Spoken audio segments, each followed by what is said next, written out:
All right, guys. Morning, good morning. Hope you guys are good today.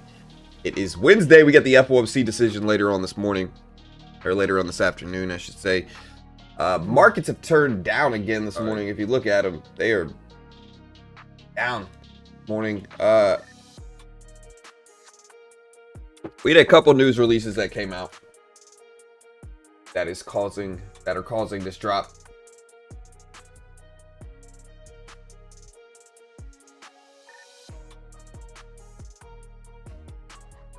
We heard that DeepSeek is using Blackwell chips to build their next model, according to the information. Apparently, these chips were quote-unquote smuggled into the country, into China, according to the information.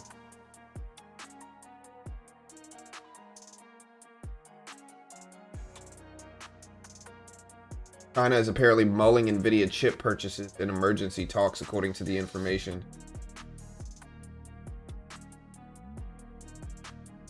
And after the bell today, we have Oracle earnings.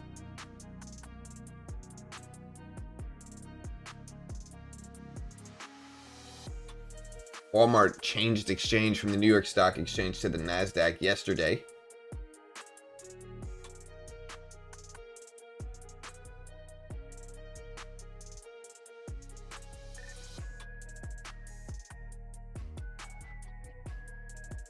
But yeah, look at this drop we've seen this morning. You see the Bitcoin at 92,000.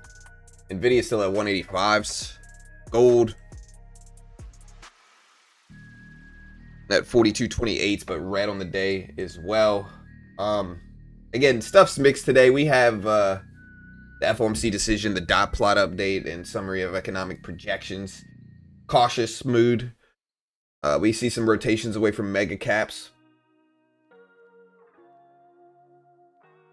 Again, if we look at the odds for this morning here, because the rate decision is today, we are at about 90% likely that the Fed is going to cut rates 25 basis points this afternoon. Again, it's at 2 p.m. Eastern Standard Time. We are at 90% likely. A little bit higher than we were yesterday. I think yesterday we were at 89.2%. We're at 89.6%. I'm just going to round up. Say 90% is what we're looking at here. But I did see some news this morning. Let me see if I can find. Oh.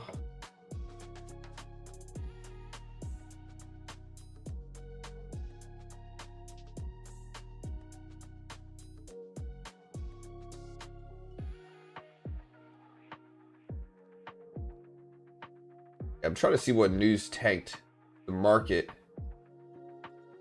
here. Time is this at about 4:20 Central Time.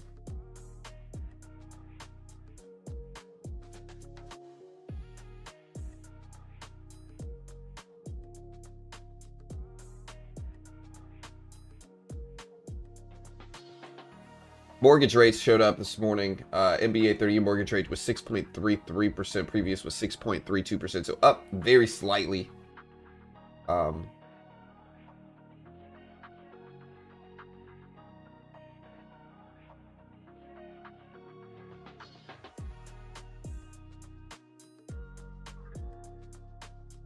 Amazon had some good news. And we got some Paramount news this morning. So Amazon, apparently they say delivery now spans 2,300 cities and towns. They expand same-day perishable grocery delivery as well. They updated that. They said same-day perishable grocery edition growth is coming in 2026. So in terms of Paramount, because you know Paramount is putting in a hostile bid for Warner Bros. Paramount Group is sponsoring sponsors. Hold on, wait, let me read this right. Paramount Group Incorporated sponsor A proposes to buy Paramount shares at $6.95 per share via SEC filing. So a sponsor A plans $1.56 billion in equity financing for the acquisition, according to an SEC filing. Board notes December 8th proposal offers lower price and terms. Board determined that December 8th proposal was not reasonably likely to lead a superior proposal, and the board discusses lack of specific performance and collateral removal. They reaffirmed the board's recommendation that shareholders vote for Rhythm Capital merger proposal.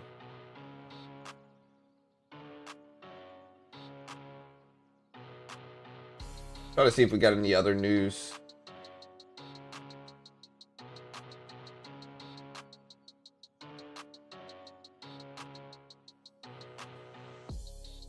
All right, so very limited quantities of H200s are currently being produced. Chinese tech firms are concerned about H200 supply, seeking clarity from NVIDIA, according to sources. John Deere is planning further job cuts next year in 2026. We got Lagarde speaking from the ECB. John Deere warns that the president's tariffs are intensifying strain on U.S. farmers.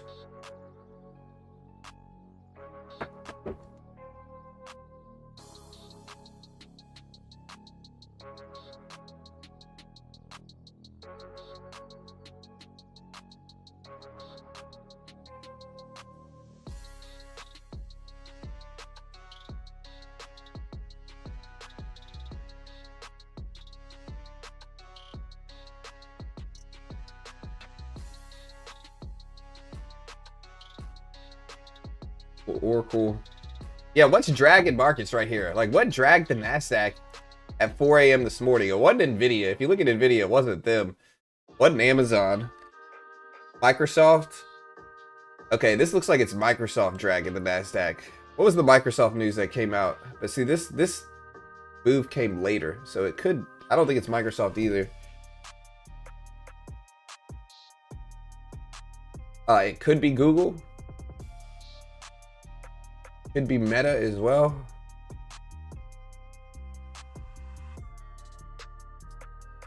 I know how to find this. Hold on. Let me scroll back.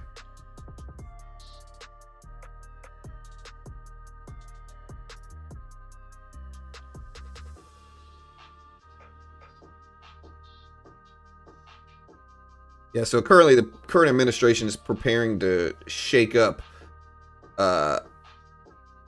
anti-money laundering rules in an effort to overhaul a system for catching illicit transactions.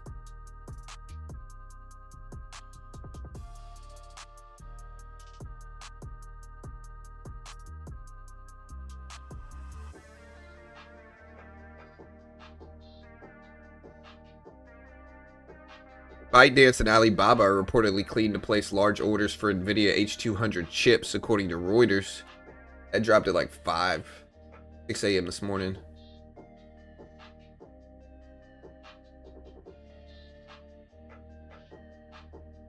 Wall Street Journal cited a survey that said U.S. manufacturers are reportedly pulling back, quote, harder on orders of parts of raw materials due to uncertainty on the U.S. administration's tariff policies and SCOTUS ruling.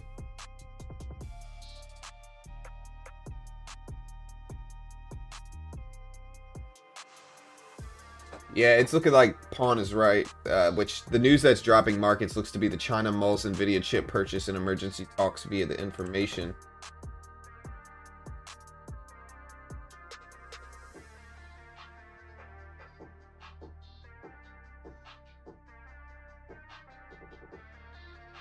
Yeah, 10-year treasury yield, I looked at it this morning, it's at 4.2%. Over 4.2% really, if you look at it. It's at 4.204% right now. So it's still elevated here, even with the higher odds of rates. Yeah, but basically this news release, which I'm curious why this is negatively impacting our markets, but this news release reports that China is considering buying H200 AI chips in an emergency meeting.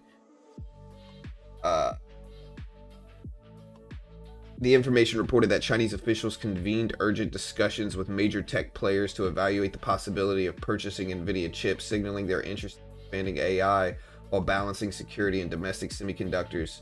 If China were to place large chip orders or ease procurement, it could boost NVIDIA's near-term demand, support its stock, affect supply chain dynamics. It would be weighted still against ongoing export controls, potential retaliation, and policy responses.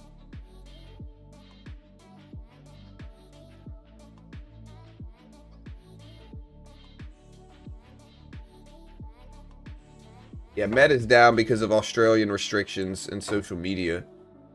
Again, the news release that we're seeing this morning is that DeepSeek is apparently using smuggled NVIDIA chips to build its next model, according to the information. Now, I'm wondering why this negative big drop happened, though. Look how big this drop was. Steep drop. Again, we got the FOMC decision today. Is 50 basis points possible? Is it possible? Yeah. Is it likely? No. Is it probable? No. But it's possible. It could happen. I think if we do 50 basis points, we might not get as good of a react. Bitcoin might react well, but I think other markets might not. Because I think 50 might show a little bit of panic and that might scare people, but let's do a poll. What's a good poll for today, guys? Give me some options. Bitcoin sitting exactly at 92,000. What's a good poll for today? Give me some options, chat. Yeah, I think we're going to cut 25 basis points today. And I think we are going to pivot towards the influence being the dot plot update and the tone of Jerome Powell and the rest of the Fed.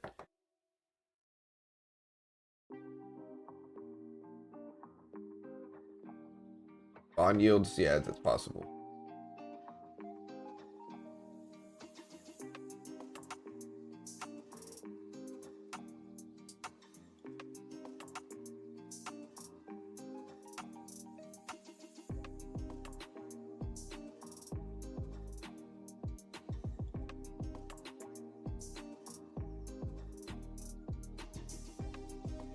Yeah, will Powell have a hawkish or dovish tone press conference? Okay.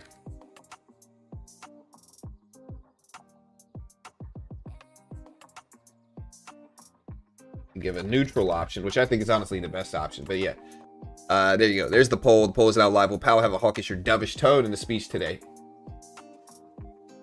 Powell's not getting fired, bro. You know, like we saw Powell speak, what was it? Monday? Last Monday? We saw Powell do a press conference. Or no, we saw Powell do a speech Monday. Last Monday. And the crypto bros, which again, I'm bold in crypto. I want crypto to go up. But a lot of crypto social media accounts were talking about how, quote unquote, massive this speech was going to be. It's going to be massive.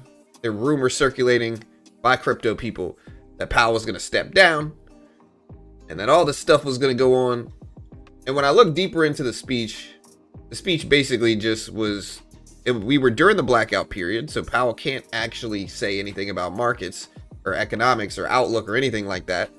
And there was zero chance he was going to step down during that freaking meeting as well. Or he's not going to step down during the blackout period doing a speech, like doing a speech honoring some guy that passed away. That's not the time Powell's going to choose to step down. But the crypto guys were just, this is a massive speech. You know, he's going to step down. You know, that's going to be bullish for crypto and all this different stuff. And, you know, I argued with them and they were sure Powell was going to step down. They told me I didn't know what I was talking about. And then they just kind of went silent after he did not step down and none of that stuff happened. And so I guess what I'm trying to say here, which I've said before, but I'll say it again, is you got to take what some of these crypto social media pages say with a grain of salt. You got to understand they're just trying to influence it. They're not even sure about some of the stuff that's going to go on. They're just trying to influence it. And once you understand that, it becomes a little bit easier to gauge what's actually going on.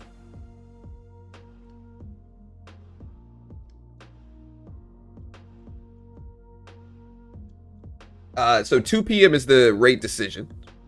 The rate decision's at 2 p.m. The press conference is at 2:30. So they're going to announce the rate decision at 2 p.m. We'll cover it on my live stream. We're going to have a live stream for it, dedicated live stream for it at 2 p.m. So at 2 p.m. today, they're going to say, hey, we've chose to lower rates 25 basis points is basically what they're going to say. They're also going to release the dot plot summary of economic projections, which is going to basically show where different members of the Fed think that policy is going to be in the future and more. You know, and then all that stuff's going to happen. And then at 2:30, they're going to do the press conference for it, right? Like that's basically what it is. No, that's definitely for all accounts, not just crypto, 100%, right? You see it more in crypto though.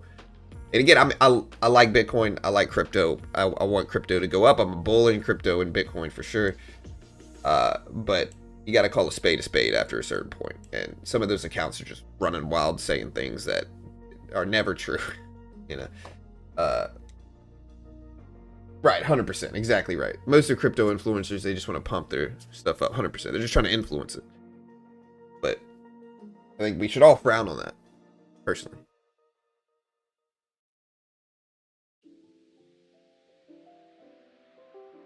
All right, what's up, AI Intelligence? What's up, Just Pawn? What's up, Sergio Pawn? Lost Crypto, Cats, Kai, Music, Chavo, BT, Cat Jump, Dirty South, Crypto, One Love, Son, Guy with Name, Andre, Kai, Broca, Anti-War, Kudo, everybody else, Demetrius, Julie, Roe, GG, Hunter, Tony, Ray, Josh, Noob. Alright, there's too many of you guys this so everybody else, what's up guys? I'm sorry. So Mexico lower house approves tariff hikes on imports from China and other Asian countries. DeepSeek again reportedly using banned Nvidia chips in its race to build its next model, according to the information. I'm a pawn. XRP. Palantir. Palantir's all the way back up to 180s.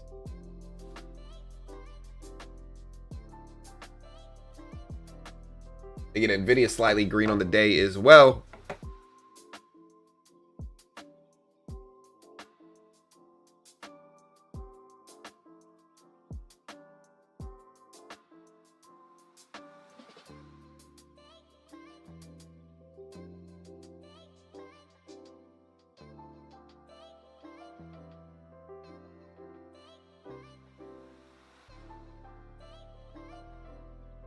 All right, so UK Prime Minister Starmer says we shouldn't unravel the US deal with talk of EU customs union.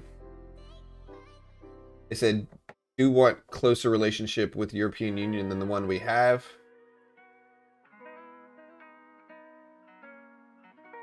Again, the U.S. Treasury Department has proposed taking a more central role in the enforcement of anti-money laundering rules, according to the Wall Street Journal.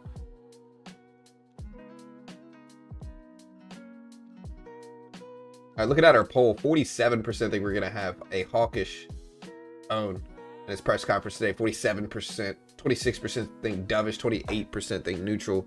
And I kind of agree with that. I think it's going to be hawkish or neutral. You never know, but I think it's going to be hawkish or neutral. I also see that Nvidia supplier 5K Hynix mulls New York listing amid soaring AI chip demand. The real wonder is that, okay, so why is this China news about them mulling using Nvidia chips bad? You would assume that was good. But again, we had some news that came out early this morning that really started this drop. Essentially saying that China's thinking about using Nvidia chip purchases in emergency talks, according to the information. The question is, why is that bad news? Like, why would the market react negatively to that if they're thinking about using Nvidia chips? If China's weighing large orders in a meeting, it can reignite concerns about export controls, retaliation, could limit Nvidia's access to one of its big growth markets. A big order from them would be seen as positive near term, but often there could be licensing hurdles, tariffs, and approvals. Many traders worry about risk. Headlines saying there's a quote-unquote emergency meeting implies urgency and uncertainty.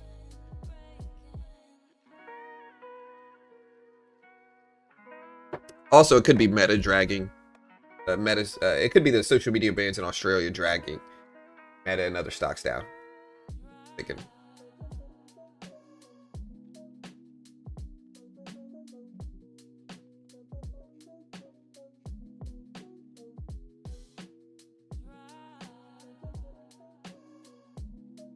Markets feel like they're getting hurt from price action. Not sure about direction. Tariffs could cause hyperinflation. I mean, tariffs can cause inflation. Obviously, things get passed on to the consumers. Now, it depends on what kind of tariffs and what markets.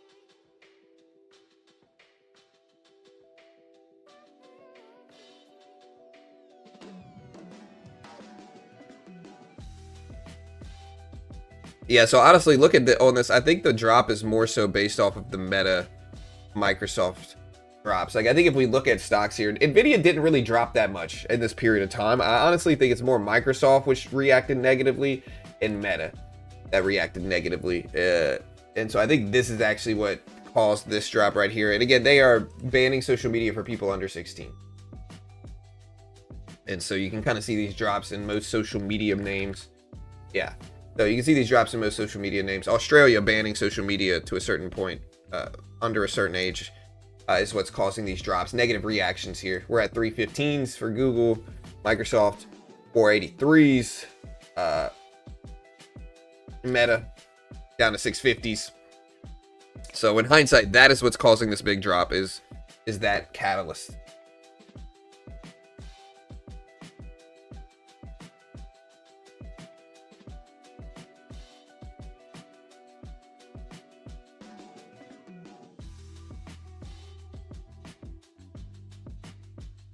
Okay, we got the Fomc rate decision.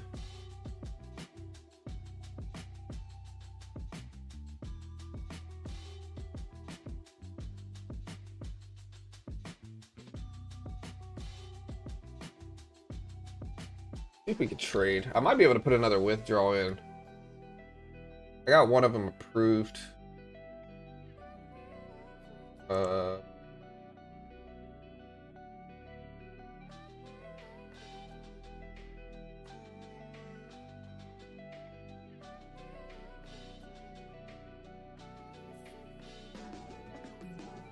Okay, so my first withdrawal was finalized.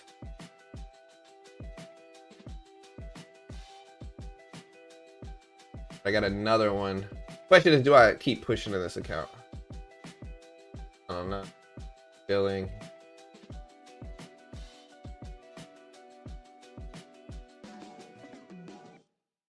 I already got one payout week.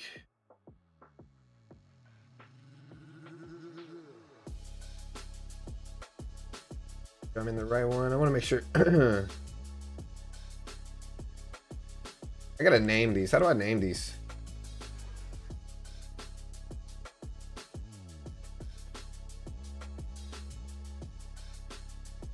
Okay.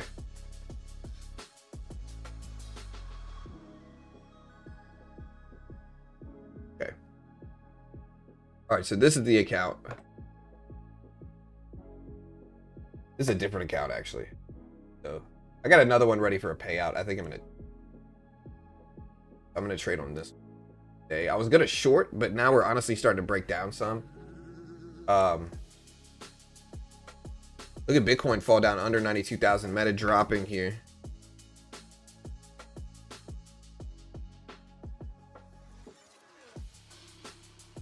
My favorite Louisiana food.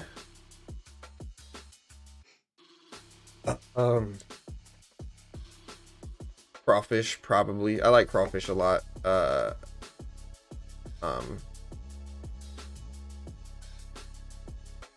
Crawfish, you know, I like fried. I like boudin a lot. I like crawfish a lot. I'm not a big etouffee guy. Like, crawfish etouffee is good, but I'm not like the biggest fan of it. I'll eat it. I like gumbo a lot. Seafood gumbo, favorite.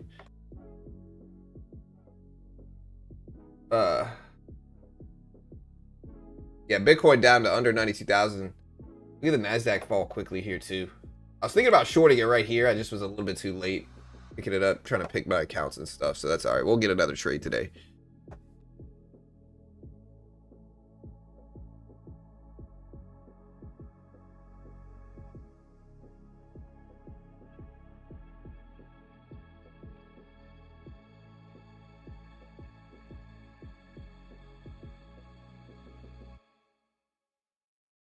Could we do a 50 basis point cut? We could. And I see some people online saying we are. I don't think we are. Again, I think it's hard to get the Fed to do a 25 basis point cut right now. And so I think the likelihood that we do a 50 basis point cut is pretty low. You know, I don't think we're going to do 50 when it's hard to get them to do 25 right now. And so I think a 50 one is pretty much off the table.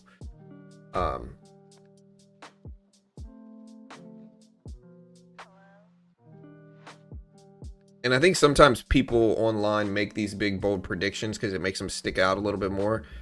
They're like, yeah, we're gonna do 50 basis point cut, you know, because they want people to pay attention to them. And how do you get people to pay attention to you? You say something different than other people are saying. And I think that might be why we hear more people saying 50 or saying, you know, no cut or whatever. I think both of those things are pretty low. I think a no cut is more probable than a 50 basis point cut, personally. I think it's more likely that we don't cut at all than we do a 50. And, you know, really, that's the reason I don't think we're going to do a 50 is because there's still 10% chance that we pause. And so I think a 50 is off the table. Alligator's okay. It's not my favorite. It's not really kind of like chewy chicken, what it tastes like. All right.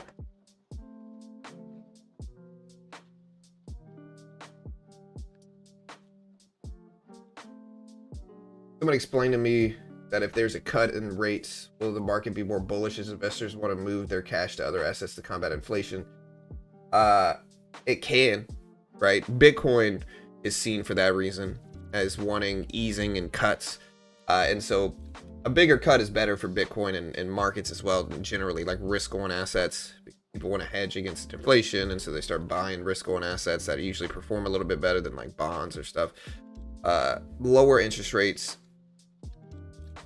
at the same time might also make bonds increase as well, because interest rates and bond prices versus yields inverse each other. So if we get low rates, the prices of bonds might go up and the yields might decrease, you know, and the outlook for rates will have an influence over that stuff as well. But again, if we look at yields this morning, yields are higher than expected. Yields are pushing up, and they have been. They're over 4.2%. So they're currently over 4.2%. You can see the last 5 days in yields, right? This is the last 5 days. Let me make sure this is right. Yeah, this is the last 5 days in bond in 10-year treasury yields. And they have made some moves higher.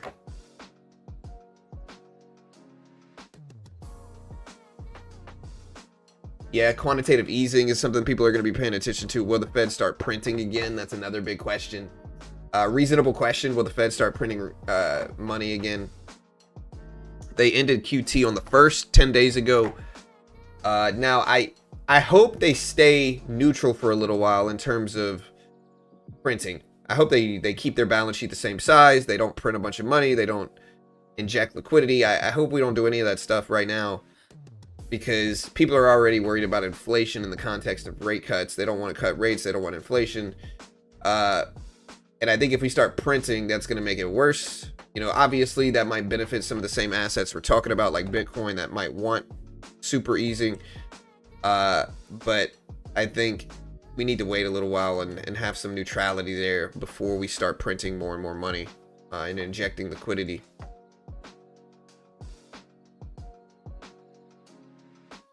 Yeah, so the bonds are basically baking in hawkish Powell, which most people think, even if you look at our polls, 44% think hawkish, 29% think dovish, and 27% think neutral. You know, it's hard to bet on a dovish Powell, right? I think we're going to cut rates 25 basis points today, but I don't think he's going to be dovish by any means. Like, I don't think Powell's going to be dovish Powell. Not much of a chance.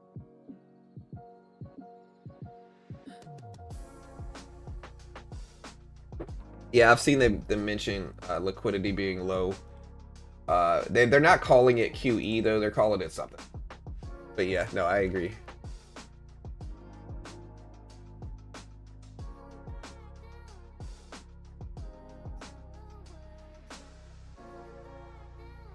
Again, gold's sitting at 42.25s.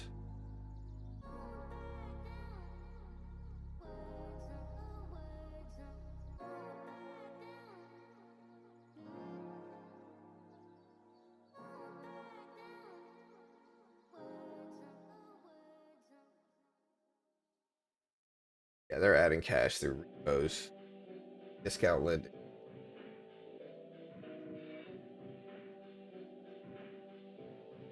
Will we get an end of the year rally? Maybe.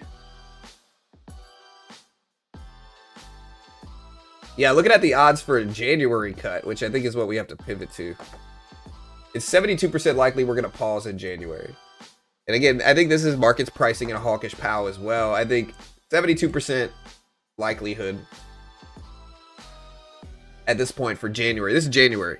And so 72% chance that we are not going to cut rates again in January as of now. Now, why is the market pricing this in? The market's pricing this in because they essentially think Jerome Powell is going to be hawkish. And if Jerome Powell is hawkish, what does that mean? It means we might not be cutting next month in January, right? So again, over 70% chance of a pause in January after a cut this month.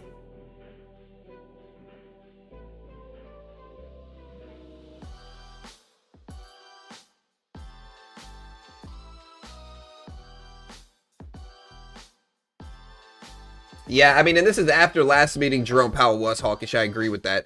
He was, I would say he was data dependent or neutral, but you could probably call him hawkish last meeting. But again, he's done this the last few meetings. So in September, he said a cut in October wasn't a sure thing. You know, he did this during the Jackson Hole Symposium. He said, hey, a cut in September or a cut in October is not a sure thing. And then we did cut in October. Right. And then in October, he said, hey, you know, a cut in December is not a sure thing, guys. And everybody was like, oh, my gosh. And they reacted negatively and all this stuff. And then guess what? We're in December now, and we're probably going to cut rates today. And so even if Powell is hawkish, it doesn't mean we're not cutting in January. You know, we're going to have to wait. I think we have a lot of data coming out between now and then, specifically next week. We got a lot of stuff going on next week. Specifically, we have the November labor report coming out December 16th. Tuesday, next week. Last one showed 119,000 jobs. We got the November labor report coming out Tuesday, next week. We have CPI inflation on Thursday next week. So we got inflation data next week on Thursday, CPI inflation data. Last time was at 3%. And we got a bunch of other stuff too. We got Philly Fed, we got jobless claims, we got flash manufacturing and services, we got retail sales on Tuesday, Empire State Manufacturing on Monday. We got some stuff coming out next week, to be honest. And again, we'll see what happens. We'll see what happens here.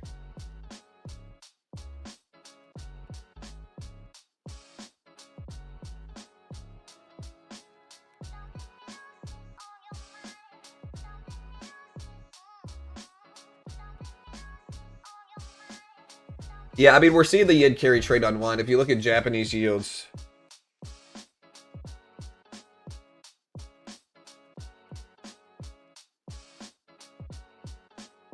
here's Japanese yields over the last month. Here's the Bank of Japan yields, Japanese yen yields, up to almost 2% from 3 months ago, just to put this into perspective. 3 months ago, these yields were 1.5%. They're now up almost 2%. 6 months ago, these yields were 1.4%. They're now at, again, almost 2%. Year to date, they were at almost 1% a year ago. They are now at almost 2%. So they've gone up almost 100% since the beginning of this year for Japanese yields. So we're seeing the yen carry dynamic unwind a little bit already.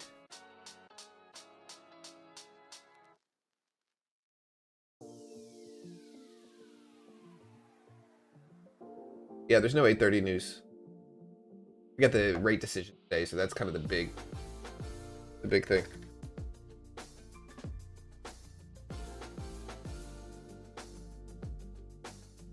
Man, we got employment cost index coming out quarter over quarter in 40 minutes at 8:30, but it's not really big enough to really move things ahead of the Fed meeting today.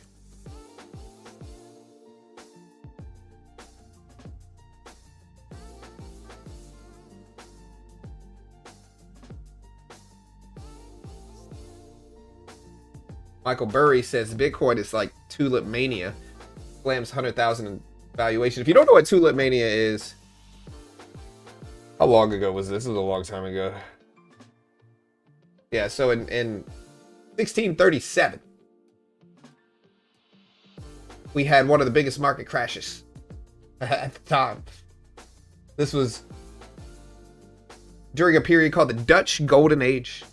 of 1637, where the price of tulips, like flower heads, basically, like useless,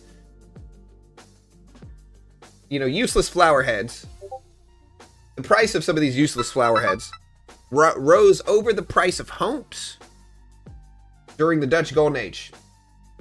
Contract prices for some bulbs of the recently introduced and fashionable tulips reached extraordinarily high levels. Started in 1634. By 1637, tulip mania had crashed, and people lost a lot of stuff. They lost their houses. They lost a lot of stuff because they were betting on the price of tulips. It was a wild speculative bubble in the Dutch Golden Age in the 1600s. One of the first bubbles that we can really pinpoint in terms of stuff like this.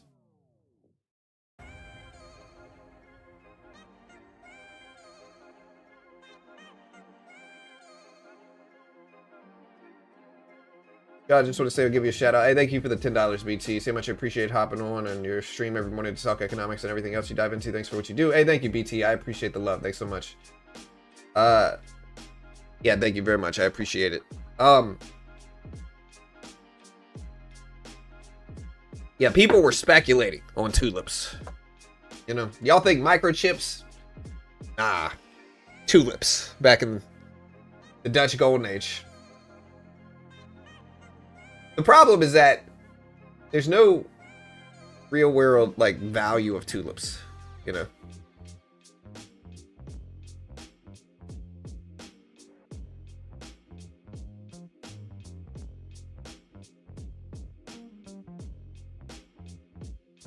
Yeah, so again, Burry, going back to this, Burry likens Bitcoin to tulip mania, and he slams the $100,000 valuation of Bitcoin right now.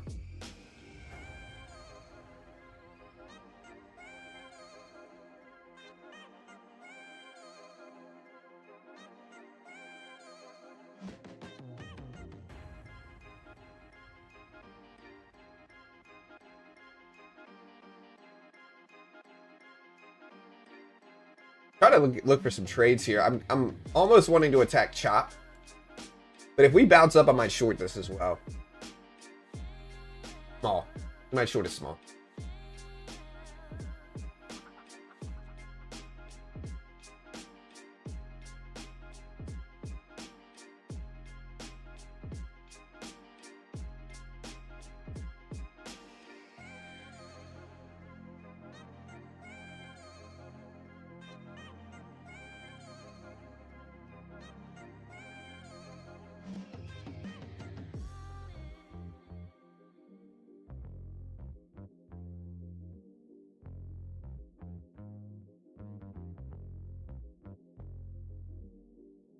All right, guys. So yeah, our payout was approved, which is good. It's always good to see payout approved. Top step. You love to see it. I'll probably take another one today, to be honest. I could want more and be greedy, but I think I'm probably just gonna take another one. Again, we got 90% chance of Fed cuts 25 basis points at today's FOMC meeting. They just did a quantitative tightening, preparing to cut rates. Dovish, hawkish is going to be the big speculative thing today.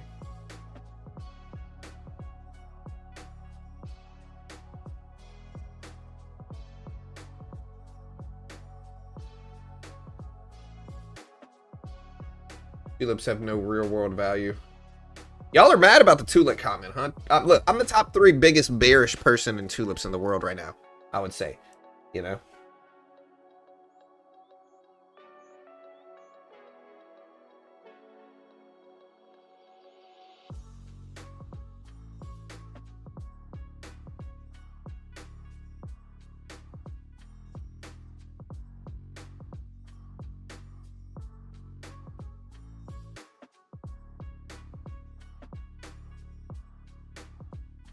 are mad about it, huh?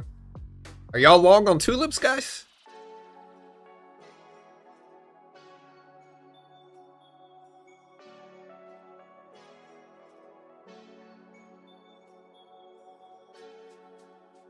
Tulip meme coin?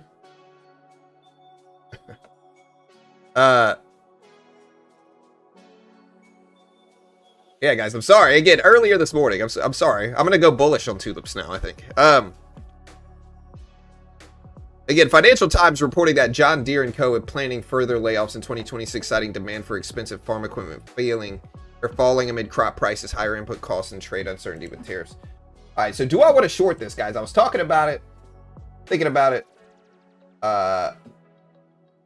Should I short this? This rebound here. Shall I short this right now? You know what? I think I will. I'm going to add to this. I got to see which stock is rebounding here, though. Apple now green on the day.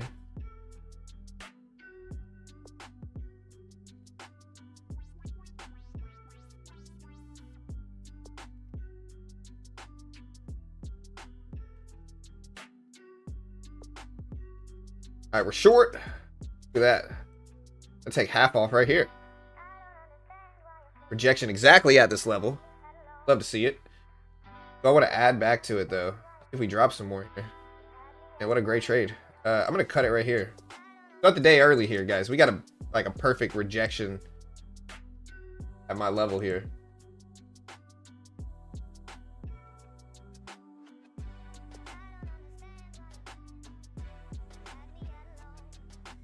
Should have held it a little bit longer, I think, too. I probably could have. Bitcoin bounces back up. It's over 90,000, 92,000. Hey, get Jack to study. All right.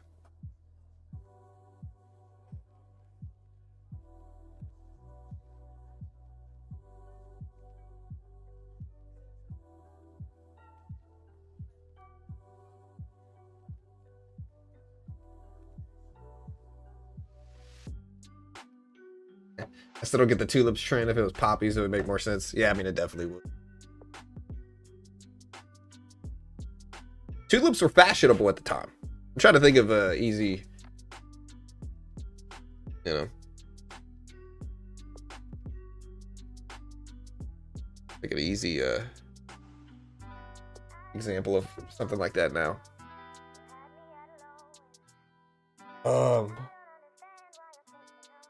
Think Yeezys, right? Yeezy shoes and a lot of other shoes, relatively worthless, right? I mean, they got some value for style, but like, are they worth the price of the goods that, you know, are they the same price as the goods that they used to produce it? No, they're selling for a huge premium relative to their intrinsic value, you know?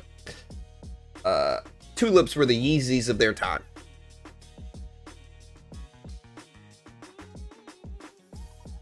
That's about the best one I can think of. Y'all got any better options there? Let me know. But yeah.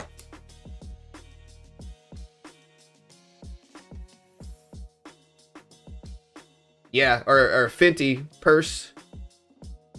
Like a Fenty purse, 100%. 30 grand for a purse? Get out of here, bro. Like, what are y'all thinking? Spending 30 grand on a purse.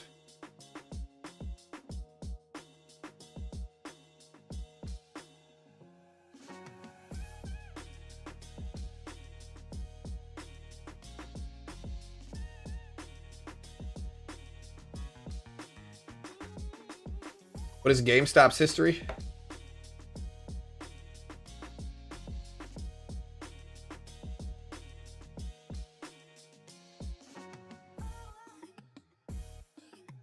GameStop used to be a pioneer in gaming.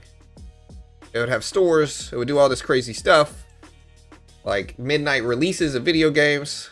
I might have gone to a couple Halo midnight releases, you know? They would do all this stuff, and then eventually they started failing. And when they started failing, they went corporate overlord dynamic quick. They started like being toxic in the workplace, you know? And then when they started to really fail, ironically, Roaring Kitty started liking GameStop. He thought they were possible to get squeezed. All the big hedge funds recognized that GameStop was a struggling company, and they started shorting the heck out of it. And ironically, retail was like, you know what? You know what would punish these corporate sellouts? Let's pump up, you know, one of the worst companies, corporate-wise, And let's make one of these, terrible corporate culture companies much better in terms of money. Let's pump them up, guys. Let's help this terrible corporate culture company. That'll show them. And so they did.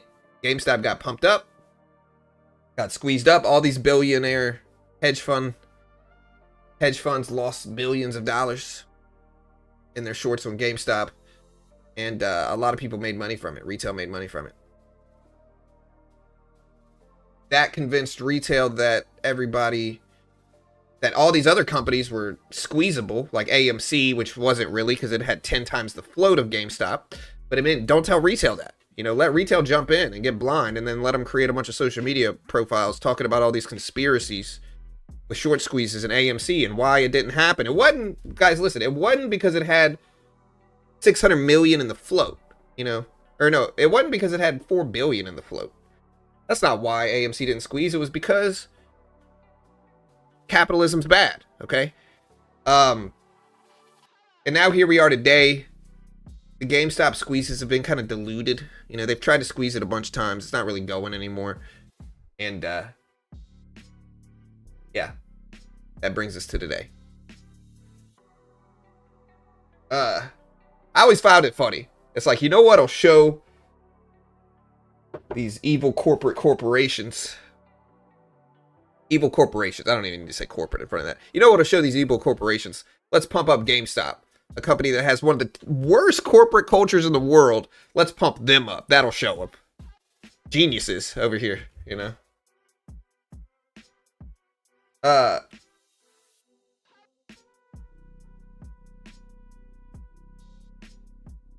Circle of life.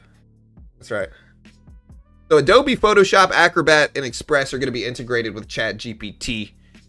Eli Lilly on one of their biodrugs interest speculation says we do not comment on business development.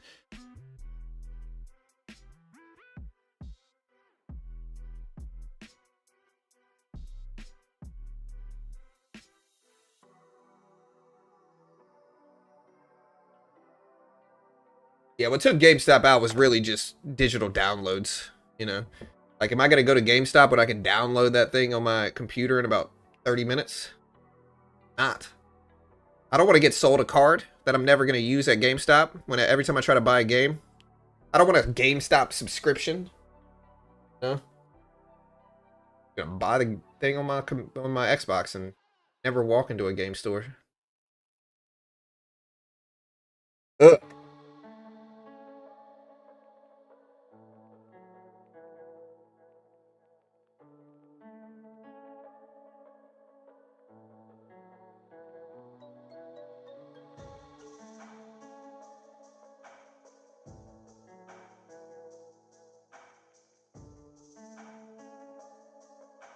Yeah, Dumb Money was good. I liked it.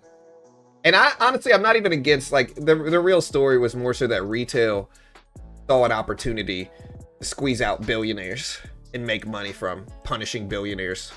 GameStop was just the vehicle they used. And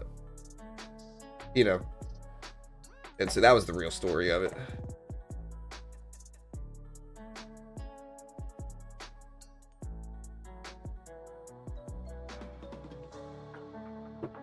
Yeah, we'll see what happens, guys. We'll see what happens today. Again, Powell's going to cut rates 25 basis points, and the Fed, they're going to cut rates 25 basis points. The real question is, what is his tone like during the actual speech?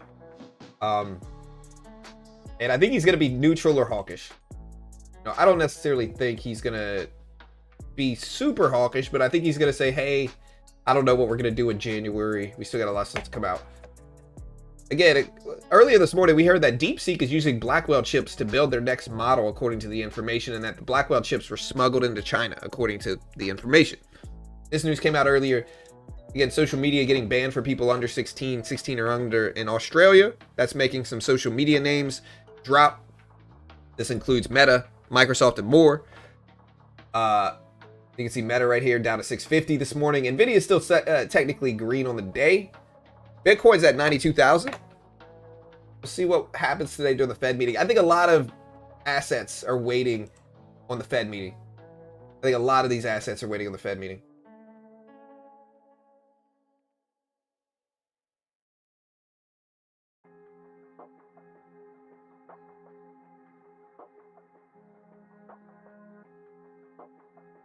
was thinking about shorting under the 650 level again, just because I think it's possible that we chop sideways leading into the FOMC decision today. So we're at the top of this range here. If I want to short, I've already built up a cushion. You know what? I'm going to short here. Maybe add one and then I'm not going to take. I've already got green on the day here.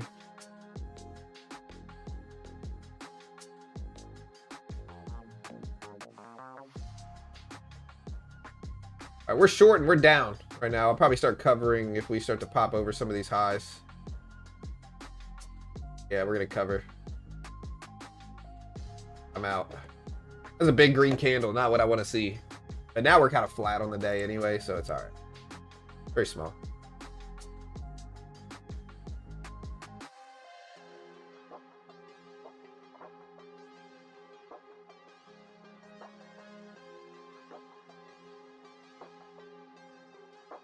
Honestly, my theory is that GameStop knew their company was going to fail unless they did something, and so they got a bunch of insiders to pump the stock up. Again, allegedly speculative, not necessarily true. This is just a theory. And so it was a calculated move by GameStop is what it could be. Could have been.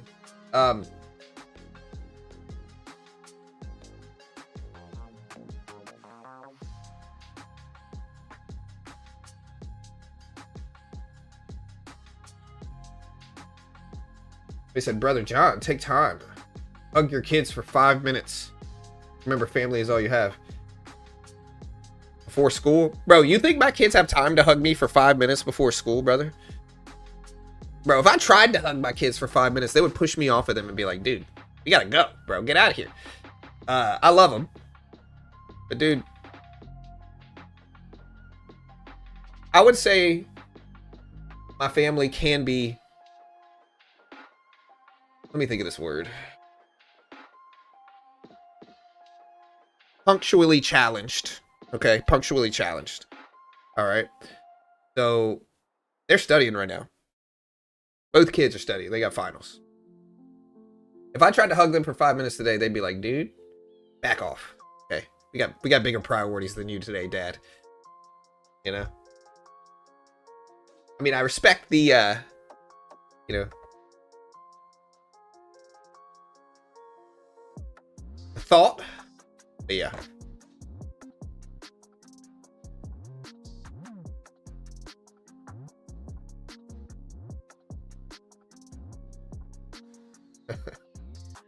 Again, Adobe, Photoshop, Acrobat, and Express are going to be integrated into ChatGPT.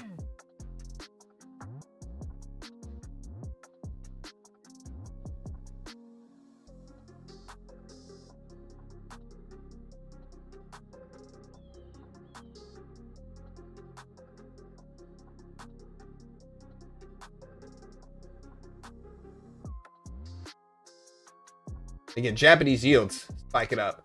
Our yields spike it up 4.2% today.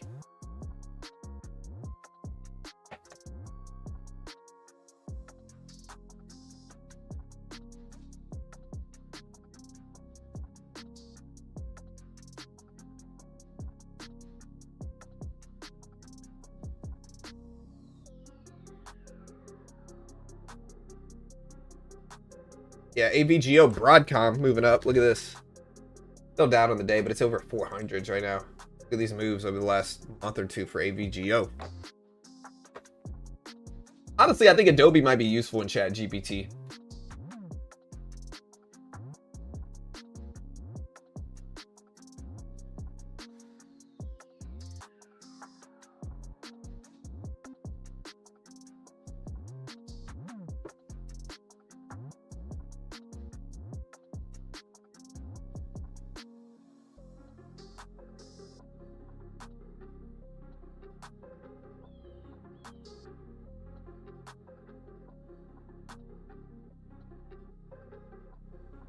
Yeah, that's a wild comment, Raymond. Wild comment.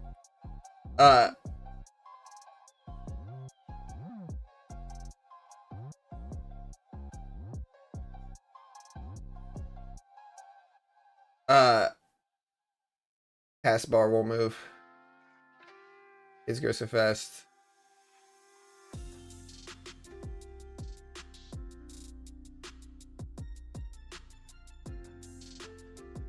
I don't know what to do with this market, guys. Should I long or short today? Sell me on your thesis. Hey, Jack. Hey, listen, man. Some guy said I should take 5 minutes and hug you today for 5 minutes. What would you do if I tried to hug you for 5 minutes, bro? You would leave, 100%. If any of you guys tried to hug me for 5 minutes, dude, I'm leaving too. I love you. All right. Love you, man. Have a good day, dude. Study. Study. Love you, bro. Yeah. I'm not even mad at that answer. We got too much ADHD around here to spend 5 minutes hugging. That sounds like... Yeah.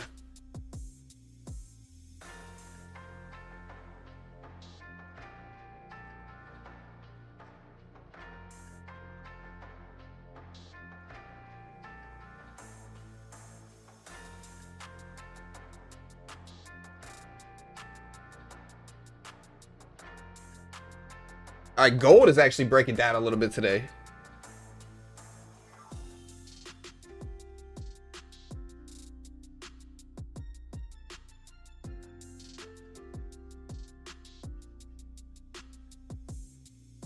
$50 basis point cut? I don't think so at all.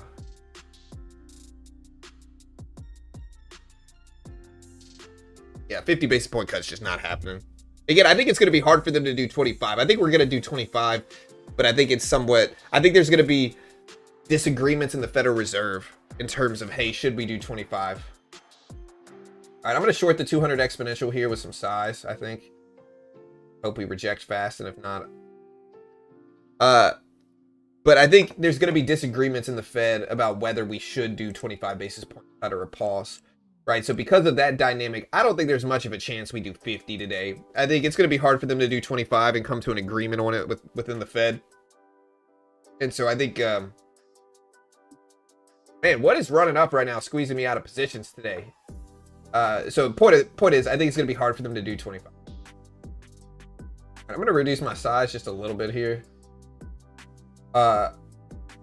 Yeah, so I think 50 is basically out the picture. I don't think we're gonna do... Anybody telling you we're gonna do 50 is probably just trying to get seen and get more people.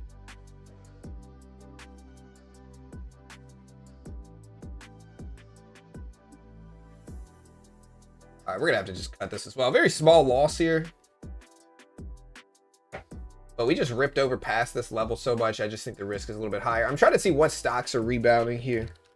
Microsoft is back up. Yeah, I mean, I guess it's some stuff's rising.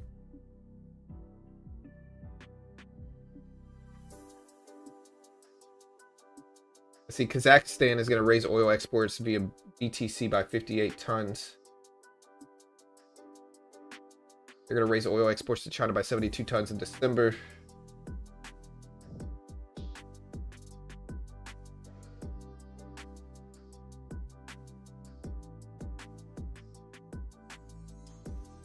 Yeah, I mean, let's take a look at some of these accounts here that we got in this. Like, look, here is since October in this account that we're trading on right now. It's a pretty good account. The last few days have not been good, though. You know, I'm not really loving the last few days, but here's the graph. It's a beautiful graph. This is since October in this account that we're trading. You know, beautiful graph. We'll take it. Here's the actual net P&L days since October. They're still pretty solid here in trading. We're starting to see some red, though. I don't really love to see it, but that's all right. The losses are small. We're running about 72% long, 73% long, actually. About 60% trade accuracy. They're not the worst, for sure. Another account that we're on. This is the graph. Yeah, I got to keep going back here. Apparently, it's going to make me do this every time. I want to go back till October. Or no, okay, it did. All right, cool. Here's October. Look at this. Here's the trade graph. And here's the net P&L. This one we're doing much better on. Yeah, because I figured out how I should trade. I should trade multiple different accounts. If I'm down on one, I can have a brand new day on another, and it's all good. Like, I'm not risking too much. So there's another one. This one's really good. We've only had 3 losing days in 2 months. You love to see it. You love to see it. The other account that I've got here is this one, and this might be the best one. One of these I took I'm probably taking payouts, to be honest, in 2 of these accounts. I'll probably process a new payout today. No, actually, I think I'm gonna process that right now. Look at that. So that one we've been doing pretty good in.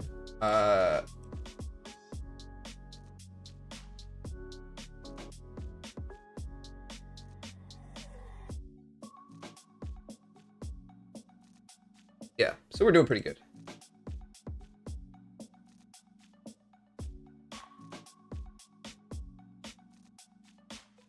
PhD. Dude, if I had a PhD, y'all would never hear the end of it. You know? I'd be telling everybody, like, they say my name, and I would be like, it's Dr. John London, okay? Get it right. How dare you? I would never, you'd never hear the end of it if I was a PhD.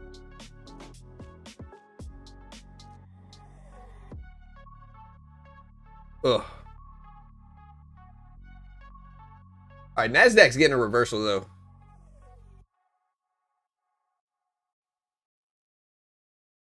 Yeah, it'd be on my credit cards, you know. Dr. John London. Y'all would never hear the end of it. I might start giving out medical advice, even though it'd be a PhD, you know. Listen. Amazon starting to bounce back. We're at 229s.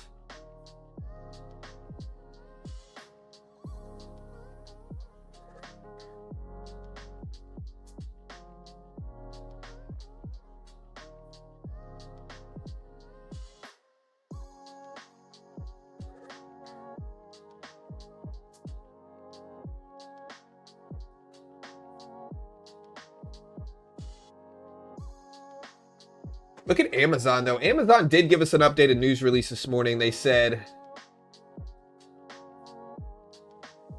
Amazon basically said that they're going to be getting same-day grocery delivery very soon. Right, didn't they already get that, though? I'm pretty sure they already did. Hold on, let me go back. I'm pretty sure I've ordered from Amazon. You know, my wife refuses to use this because apparently she wants to pick out the fruit. And her theory is that if you order it like this, they're just going to give you all the old fruit. And just to get the fruit out of there. And I can't really argue with that because it seems likely. But Amazon did have some news this morning.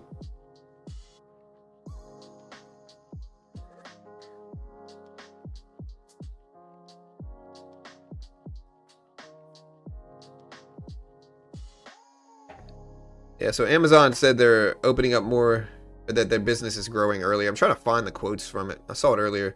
Also, ByteDance and Alibaba are reportedly keen to place large orders for NVIDIA H200 chips, according to Reuters. Again, John Deere and Co. DE. Yeah, this is mostly Amazon is what I'm seeing right now. Look at Amazon pop. Amazon up to almost 230s. There is some Amazon news that came out early this morning. In the wake of all the other news. I'll find it.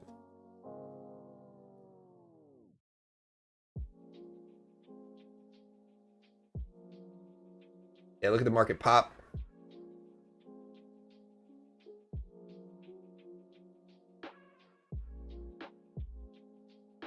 The problem when you try to check news on social media is that there's a lot of bots that just dilute.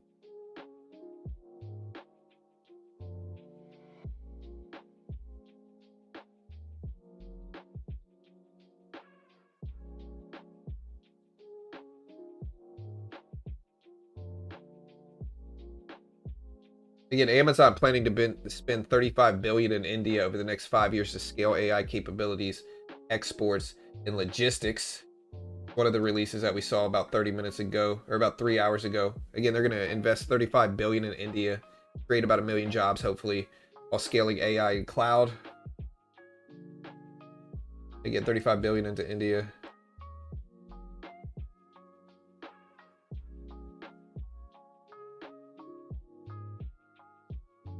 Japanese government is reportedly offering a 7% corporation tax credit for certain investments, according to the Nikkei. And look at this pop here in the NASDAQ chat. Wow. Got to be another catalyst coming here that's driving this. It looks like it was Amazon, but... Chevron looking sought out as partner for oil-rich governments, always looking at new investment opportunities.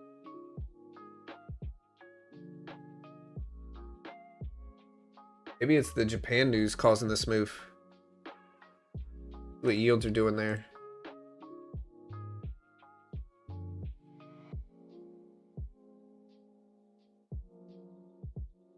Again, Amazon's flying up. NASDAQ's rebounding big here.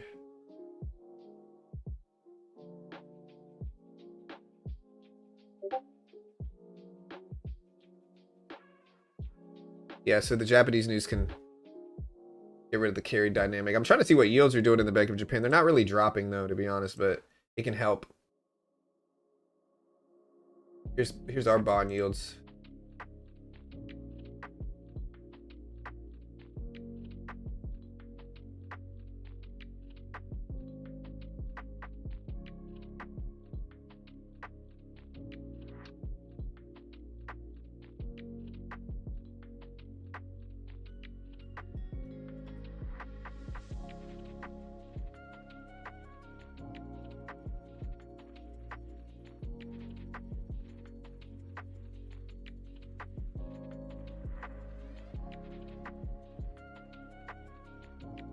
Yeah, I feel like my wife likes going to the grocery store, which is the exact opposite of me.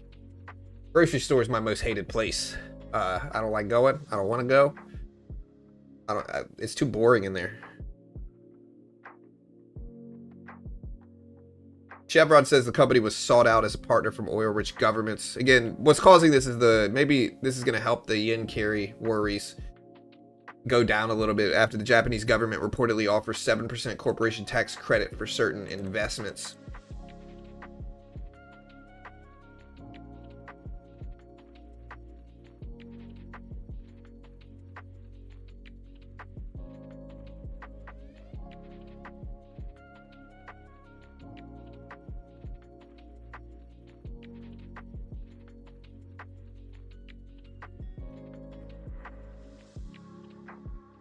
All right, so we rejected at this 25.7, but it's looking really strong here. It's hard for me to short this. Amazon's one of the things popping up here.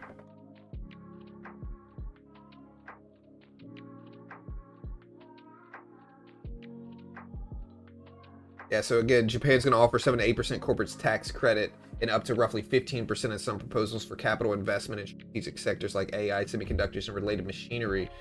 Boost capex and growth via fiscal and tax policy. So it basically supports Japanese growth and earnings, which might slightly reduce pressure on the Bank of Japan to hike, if that makes sense. Make Japanese equities more attractive, encouraging some capital to stay in Japan, is what this is doing with the tax credit for certain investments. This is benefiting markets a lot because a lot of the worries recently have been about the Japanese yen carry dynamic. Essentially, people use the Japanese low interest rate environment to buy up US assets using the Japanese yen, since it has like negative interest sometimes or very low interest rates. So they use it to get cheap leverage to buy up US assets with it. But since the Bank of Japan is going to be much more hawkish, they think December 18th or 19th, that dynamic is unwinded a little bit, making people worry, sell US assets they're using the Japanese yen to buy. And that's causing some fears in markets here. But with the tax credit the Bank of Japan is giving, it might help some of the money stay there a little bit more, and that's why the market's popping up like this, is what it looks like. Yeah,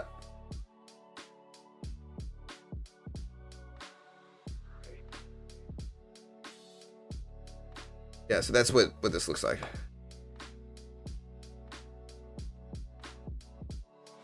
Look at the NASDAQ pop here. The pump is from this news here, again, helping the yen carry dynamic unwind a little bit. The news I just put in chat. Bitcoin back up to 92.2 thousand as well. Looking at our poll, 45% think Jerome Powell's going to be hawkish today. 45%.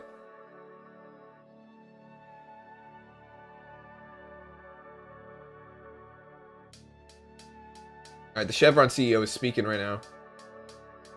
They're looking at new investment opportunities. They say we are always on the look. We are always looking at new investment opportunities. Chevron is in discussion with multiple AI customers.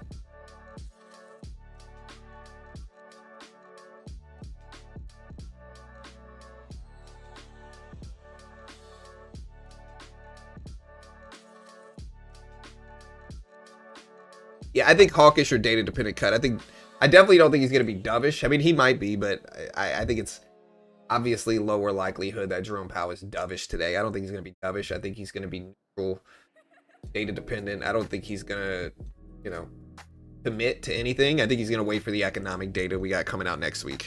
What I think he's going to wait for. That's going to guide the Fed towards the end of January. Right? So I think we got data that we're not going to get before today. Obviously, next week, we got labor reports, we got inflation data, we got retail sales data. I think this is all going to guide the Fed into what they're actually going to do in January. And so I think right now, I don't know if he's necessarily going to be hawkish. I think he's going to stress the risks to both sides, the labor market and inflation of their dual mandate, right? I think he's going to stress that.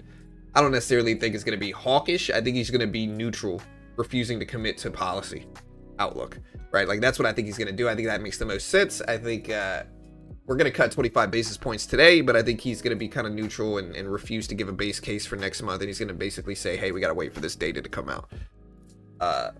You know, that's my guess. And again, we're going to get the decision at 2 p.m. Eastern Standard Time and the press conference at 2:30.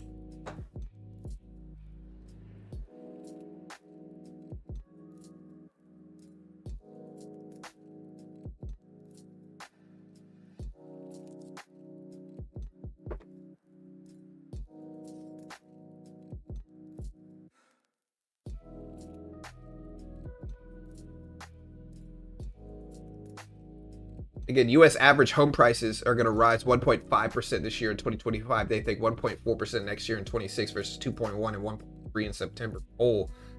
Again, according to a lot of people, the Fed's expected to cut rates, but signal a possible pause.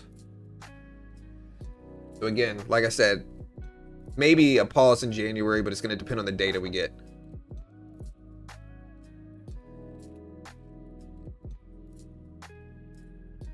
What's ironic, though, is that I say this, and I see a post that said Chair Jerome Powell is likely to pair a cut with a warning that future moves will depend on the incoming data. Markets still anticipate another cut by January. Leadership uncertain adds murkiness. Didn't I see some news that the president was going to announce the next Fed chairman yesterday? What happened to that? Did he not end up doing it? I thought I saw some report like, hey, he's going to give economic outlook and chairman. Gonna be crypto bros again. Up to it. Alright, so we got a little dip at 7s.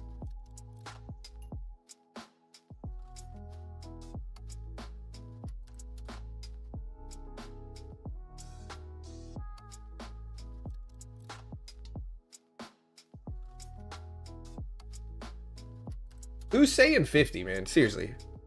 Who's saying 50 basis points? We're not cutting 50. I'm here to tell you we're not cutting 50. If they're trying to pair a pause for January, we're not going to cut 50 today. Who actually thinks they're going to cut 50 basis points?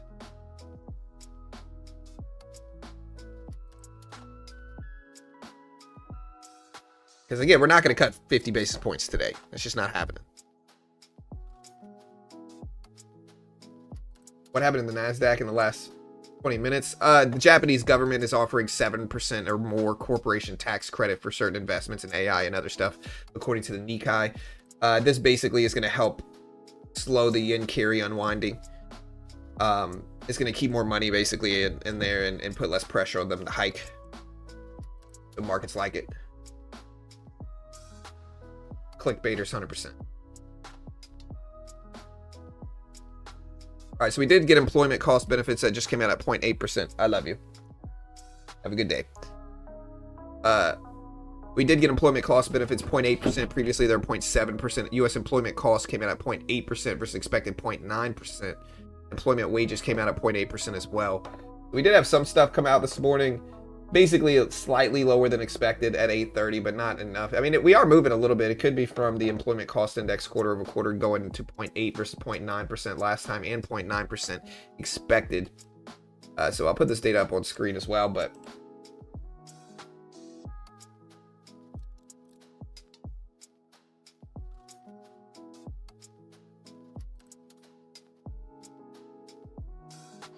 yeah, I mean, 50 is not going to happen.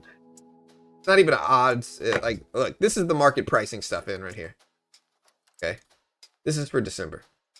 There's not even an option or 50. You know why? Because when you add everybody's opinions into it, it can get pretty accurate. Nobody thinks we're cutting 50 today that knows anything about Fed decisions. You know, anybody that's saying we are, if they're a big name, they're probably just trying to get attention. You know, they're trying to be contrarian and get attention and make people look at them, even though they know it's not going to happen.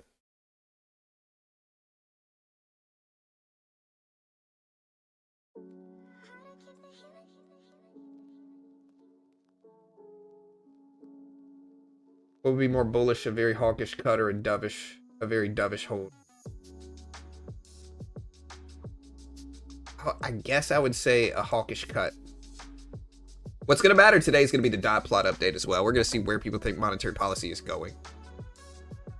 Meta is reportedly planning price hikes for virtual reality devices as well.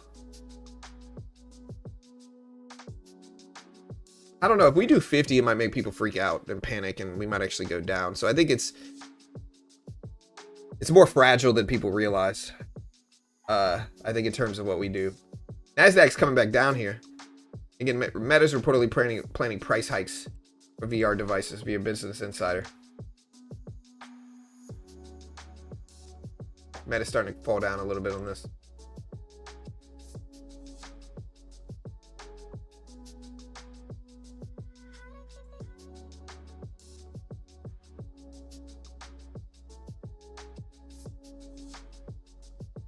Again, U.S. third quarter employment cost index rise to 0.8% quarter over quarter. They expected over 0.9.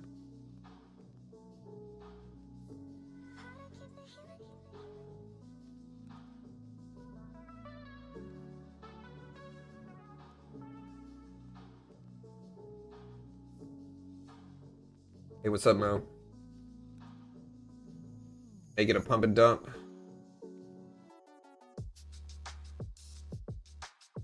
The next what? Chavo? Summary of economic projections. That's today. We get the summary of economic projections today. The dot plot update and the summary of economic projections. That's today. We'll get that at 2 p.m. Eastern Standard Time. We'll cover it when it drops. I almost want to buy this now. Should I buy this? I think I should.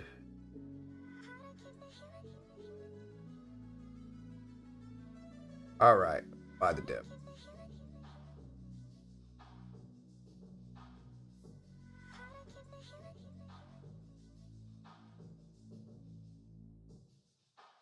All right, we're long. We're gonna take half off here. The rest gives us maybe add back if we dip down to like 75. Hopefully we don't rip it up.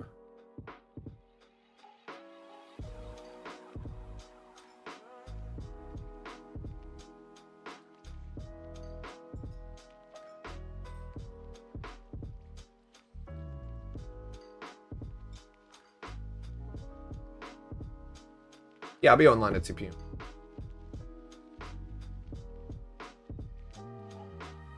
Wait, what account am I in if you guys can't see?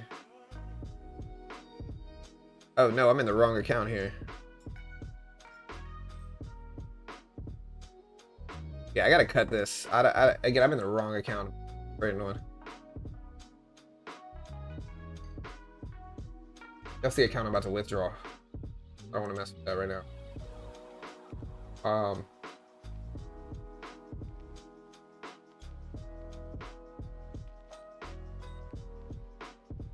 am I supposed to be trading on?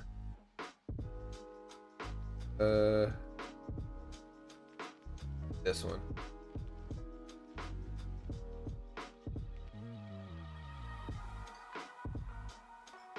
All right, now I'm gonna buy the dip here if I can, if it's not too late. Ugh, yeah, I kind of missed it now.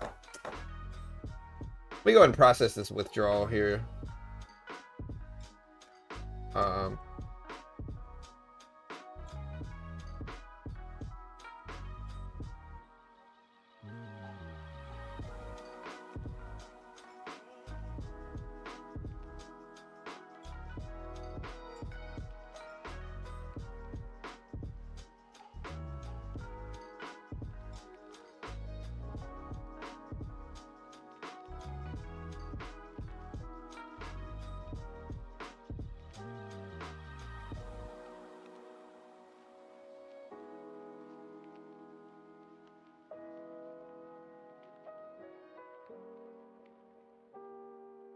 How much do I want?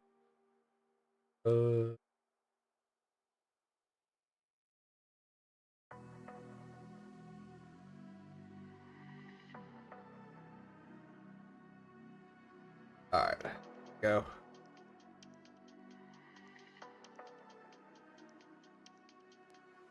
All right, let me buy this now. I wanted to buy 75 if you guys remember correctly, which is right here. But I missed the bounce area there. Here's 75 right here.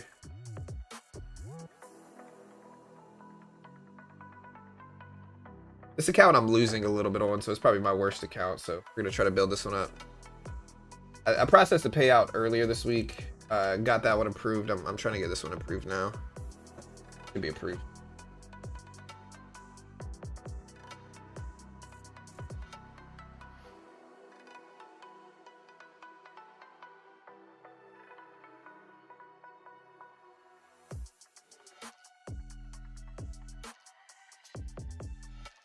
Like, I like this bounce level, but we have the 200 exponential and more underneath us.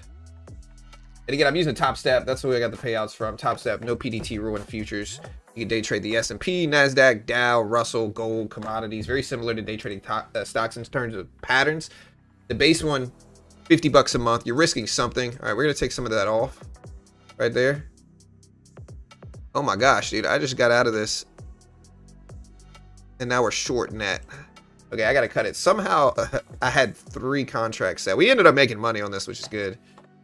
But anyways, Top Step, no PDT rule in futures. They give you a 50K demo for the base one. It's kind of like a souped up demo account. If you pass it, you get a 50K funded account, 90% split. You fail it, you lose 50 bucks. They recently reduced their activation fee universally, as well as gave you a no activation fee option for a little bit more expensive, but it's useful if you can pass combines quick. It just makes sense. Again, no PDT rule in futures. It's the best way to learn. 90% split once you're funded. Again, they're a sponsor of mine. I am biased because I get paid by them, but it's just genuinely useful. If you want to check out the link, I'll put the link up here. Again, I don't even claim to be a good day trader. We mostly cover economics here, and we day trade live, of course. But there's the link. Check it out.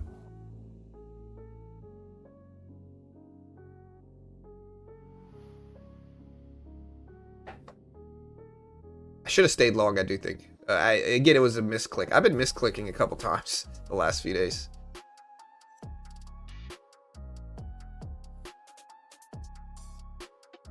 The FOMC decision, it might be in the title of the stream, guys. Could be. I'm not saying it is. It might be.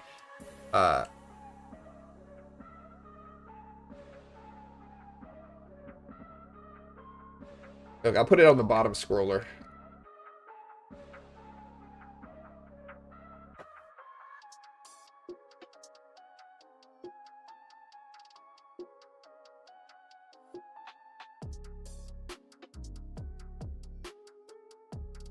What's up, Mo? I don't know much about Zcash, brother. I really don't know anything about that.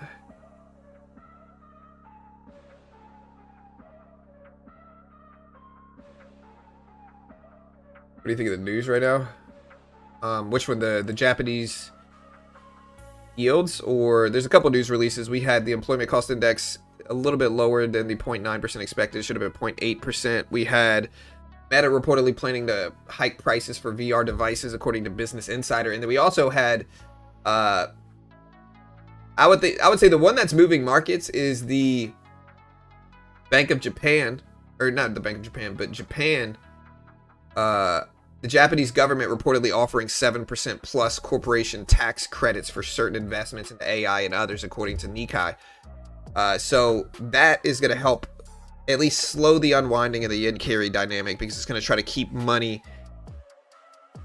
into, it's going to help keep money into Japan, and that will put less pressure on the Bank of Japan to hike rates. That is why the NASDAQ rose like this on that news release.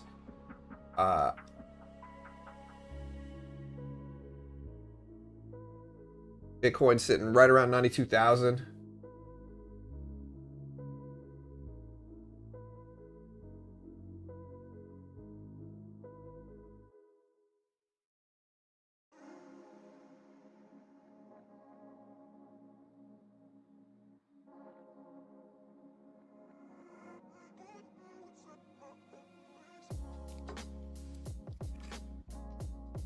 Bitcoin followed the NASDAQ most of the time. Kind of. It can. Yeah, I mean, I'll have to look into it, Mo. I don't know much about that, bro.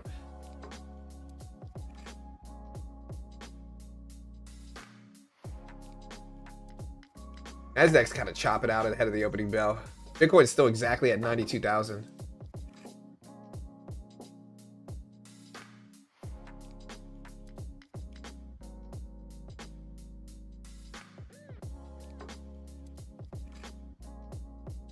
Again, Chicago Fed Index points to looser financial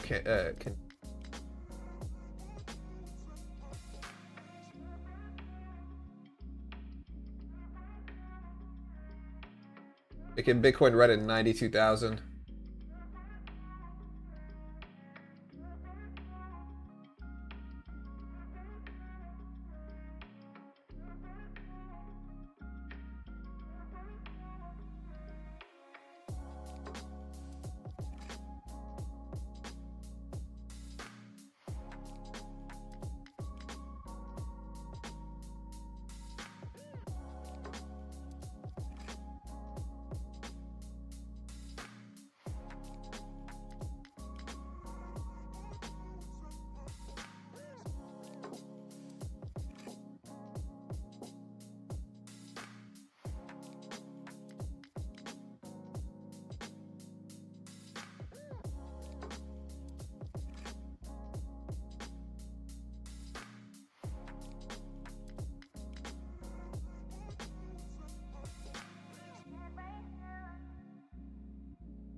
John, I wanted to ask you. Sorry, I'm kind of doing some stuff in the background. Hey, John, I wanted to ask you, how much percentage do profitable swing traders usually aim for to make each month? I'm switching to more of a swing trading style and just wanted your input. Thanks.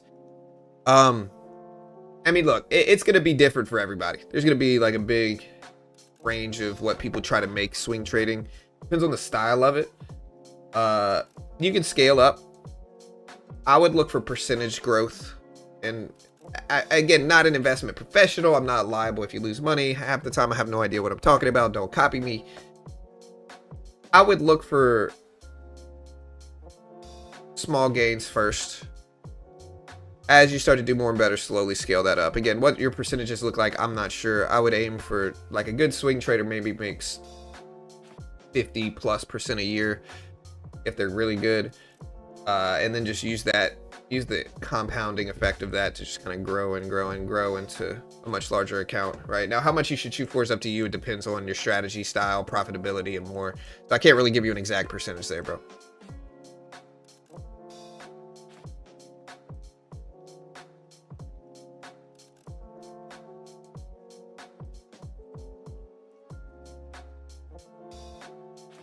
Do you trade crypto ever? Do I trade crypto? No, I don't trade it.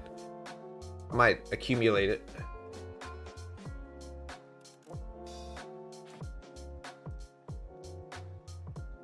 Yeah, I'll have to check it out, Mo. Green is good.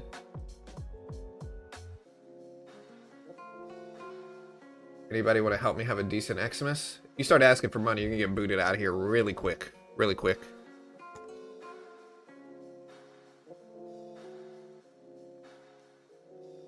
Still looks like we're holding at 75. Maybe I should have stuck with that. Market is already pricing a rate cut. Yeah, it's going to depend on what Powell says today.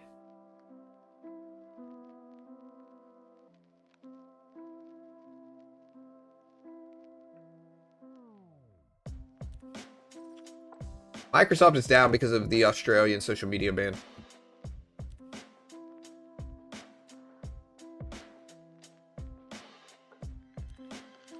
Again, Meta is also reportedly planning to hike VR devices, according to Business Insider.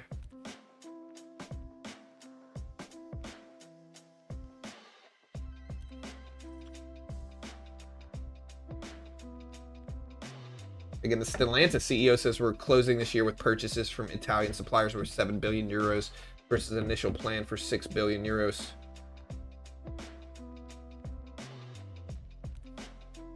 Again, Bitcoin sitting right at 92K, right at 92,000.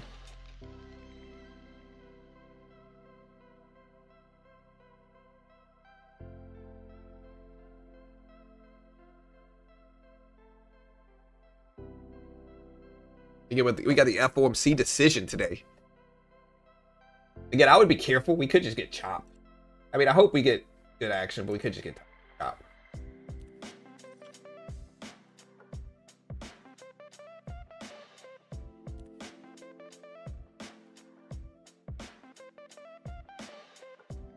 Look at this chop right now. Like, look at this market. I'm sorry if I'm a little quiet, but like, look. What do you do with this? I don't know. I don't think you do anything with it. I think you just leave it alone.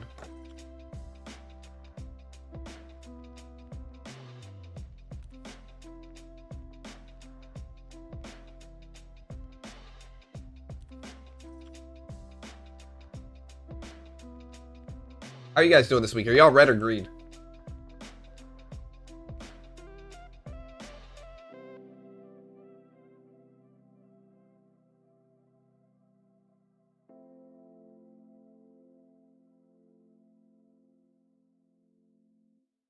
Red or green this week, guys? Let me know.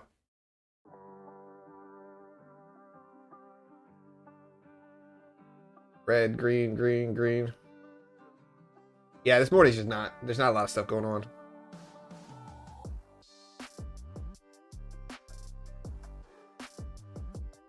Green, green, green. A lot of green this week. I mean, I see it, Bo. I appreciate it, I guess. Top 3 worst trader ever here, though. Every single meeting this year has set the high for the day, followed by a dump.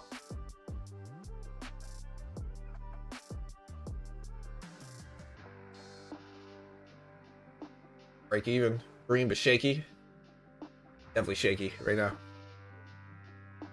Matt is rebounding back up here. That's good, I guess. Right? Even my stock portfolio is kind of green right now. Home Depot.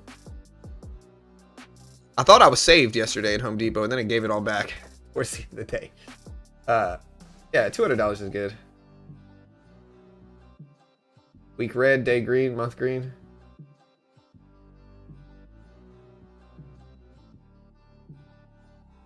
That is rebounding back up here, though. Look, it's at 653s. NASDAQ coming back down, tapping that 200 exponential. Look at the 200 EMA. It's right here. I'm telling you that. People watch the 200 EMA heavy.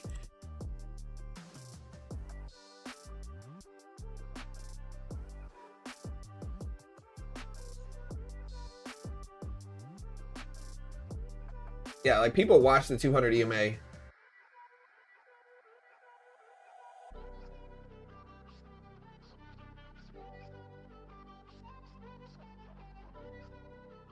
Yeah, Walmart switched to the NASDAQ. They already did that, though. I got enough sleep last night. That's good. I need it today.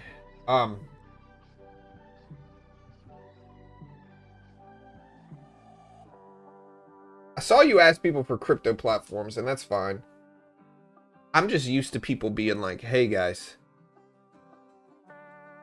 you give me some money, you know? Like, I'm used to people asking for money. You got some people from overseas that just kind of go to stream, asking people to send them money, and it's a numbers game to them. So...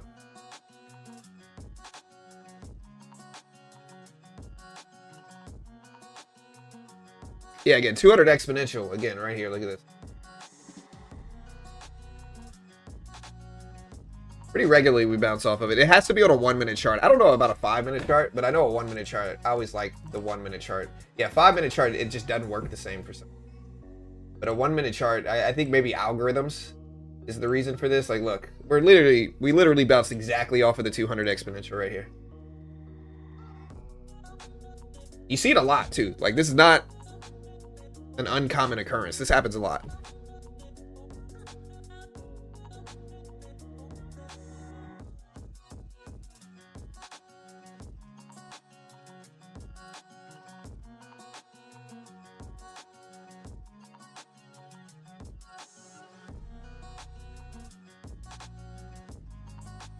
Yeah, I'm not gonna lend money to anybody online.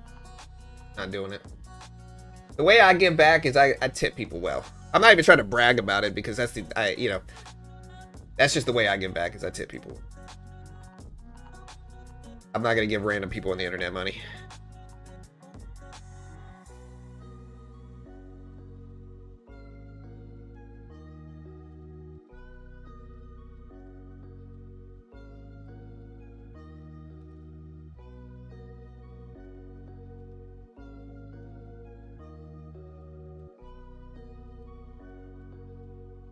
Sorry to hear. Yeah, no, I appreciate the music. Sorry to hear, brother.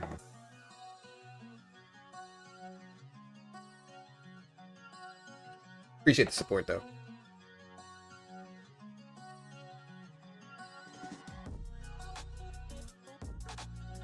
Bad feeling about today. Yeah, we'll see what happens. I don't know what we're going to get today. I really don't. I think Powell, again, I'm going to say it again. I think Powell is going to be data dependent. I think he's going to be exactly how he was the last few meetings. Is what I think he's going to be. Why is Jack freaking out?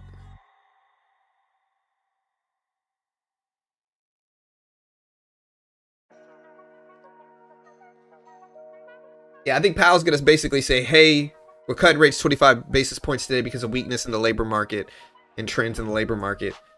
But we're not going to commit to a January cut until after we get the economic data that we get. And it's not a sure thing. It's not guaranteed. We got to wait for the labor report next Tuesday, CPI next Thursday, retail sales next Tuesday, and more before we commit to anything next month. And we're not saying anything's a certainty at this point in time. We're not giving out base case. We're basically just going to wait and see what happens.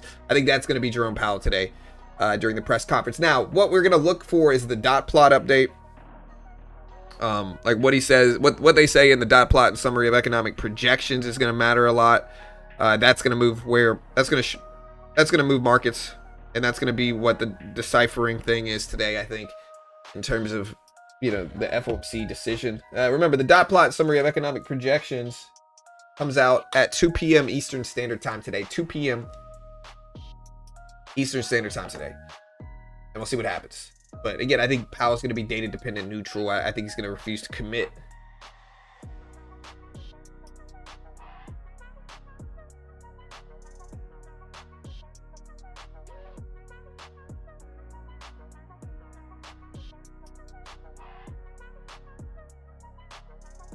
Unsupportive Powell, yeah.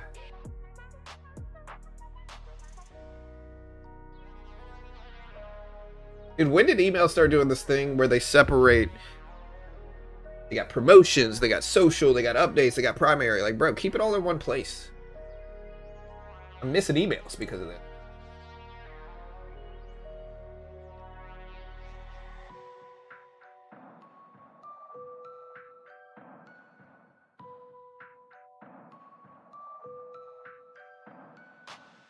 Time to go long tulips. Powell is data dependent, then I don't see the markets dropping. But if he's hawkish, that's a different story. Yeah, I mean, I would say Powell's data dependent. I would put it this way. I think last time we saw some drops from Powell specifically saying that rate cuts are not a sure thing next meeting, right? That specific quote, and it's not verbatim, but it's something like that. He said something like that during the last meeting in October. That made markets fall quickly. Now, the question I have is that a hawkish Powell or is that a data dependent Powell? To me, that's data dependent. Powell's basically saying, hey, we're not going to commit to more cuts. We're not going to commit to pauses either. We're just going to wait and see what happens. That's data dependent, right? But just that made markets drop. And so I guess what I'm trying to say is I don't know how much of a difference there is between hawkish and data dependent in the public's eyes, right? At least not last meeting. Most of the time, you know, markets assume data dependent means hawkish, and it's not necessarily that. I just think he's refusing to give out a base case until we get the economic data. And I disagree with Powell sometimes. In this context, I don't necessarily disagree. I think we need to see what the labor reports show. Although, again, the labor reports have not been the most accurate reports. You know, we get next week another labor report. We're getting conflicting things here. We're getting conflicting things. Like an example of this is next week we have the employment report. The last employment report showed 119,000 jobs, right? This is while the ADP private payroll data is simultaneously showing, you know, negative 32,000 jobs, you know, negative 2,500 jobs, you know, only a $5,000 or 5,000 jobs gain average per week. You know, which equal a little bit over a little bit over 20K. And so where the actual NFP report is showing 119,000, you know, and this is also while unemployment upticked to 4.4% during the September report. And so the question is accuracy. And I'm not sure. If we're looking at private data, labor market looks weak. If we're looking at the labor report that we're getting, that's different. So I think it'll be interesting to see what the labor report next week shows on Tuesday. We get it. We get CPI Wednesday. Last CPI showed 3% as well. So inflation's a bigger picture. If inflation is high, right? If we get high inflation, that shows less of a green light for the Fed to cut rates. Why? Because you lower rates, you stimulate, inflation could get worse. Not 45 basis point cuts, not really going to cause that, but that's the logic of it, which is that we stimulate the economy, cut interest rates, inflation might get worse. If we get strong payroll data, the argument's gonna be, hey, payrolls are strong, labor market's strong, we don't need to cut rates, right? And so because of that, the data releases that we're getting next week on Tuesday and Thursday are gonna matter. We also tomorrow have jobless claims, unemployment, a little bit more real-time look at labor. And so jobless claims are gonna matter. And jobless claims have showed less people filing for unemployment week to week as well. And so we're getting conflicting things in private data versus government data. So I'm curious to see where they go. I'm not really sure. And again, I think those things are going to guide the Fed for January, to the end of January. And I'm pretty sure Powell's going to say something like that today. He's going to say, hey, we're waiting for the data. So.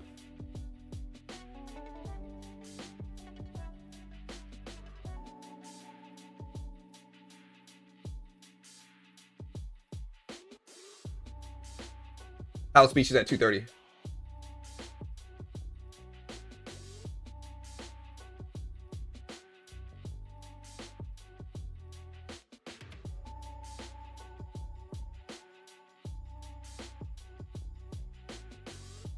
Hey, I'm trying to raise money for Quantum. Any tips or connections? Not really. And Quantum? I don't have any Quantum connections.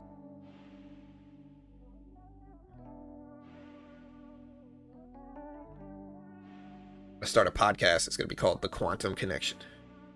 No, I'm not. I'm just saying. That's a great name. Anyways. Once he says, hey, it drops, maybe. Hey, thank you. Appreciate it, brother. Thank you, sir.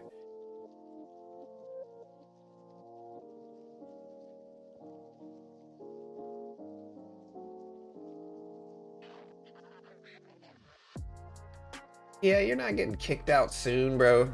I said if you ask for money, you're gonna get kicked out soon, dude. Come on now. You'll be alright. I appreciate it, but you'll be alright. Meta is still moving here. Look at Meta.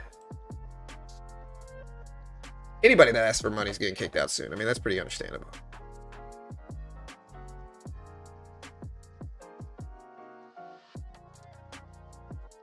Quantum John? I'm going to change my name to that. Dr. Quantum John. PhD. Yeah, we got a little 9 a.m. pop. But look at Meta here. NASDAQ falling down. We're at 669s right now. Nvidia's falling down too. Let me see if there's any news.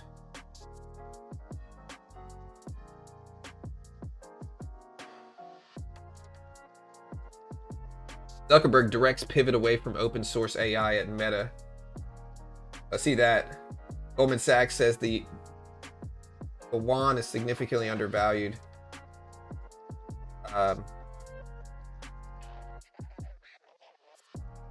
There's some Meta news coming out today because look at the markets fall here. Zuckerberg reportedly directs the pivot away from open source AI at Meta, according to Bloomberg. That's causing markets to drop, specifically Meta.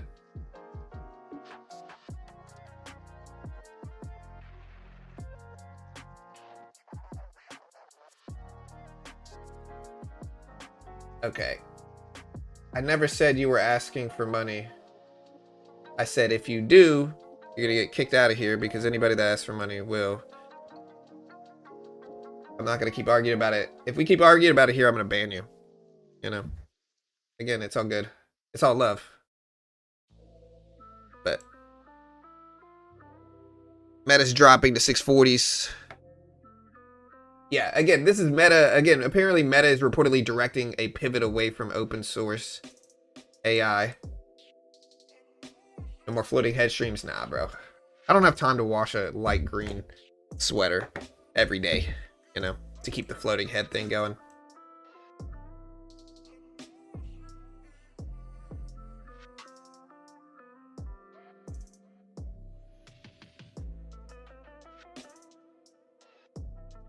Can I have snacks?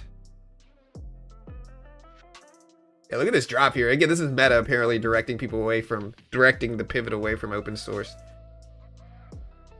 Basically, Meta's not supporting open source AI at Meta, according to Bloomberg now. We're seeing Meta fall down to under 650s. NASDAQ followed it a little bit. Nvidia's okay, still green.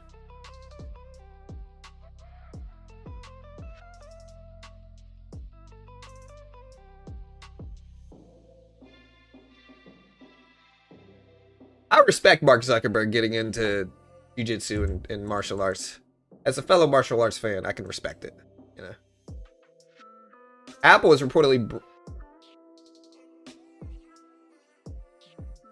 been accused of breaking the law by failing to comply with U.S. sanctions after the App Store was found to have contained dozens of apps from sanctioned companies. Same was Apple moving on this news. I don't know if this is true. This is allegedly. I don't know if this is true. I'm just reading news that's coming out.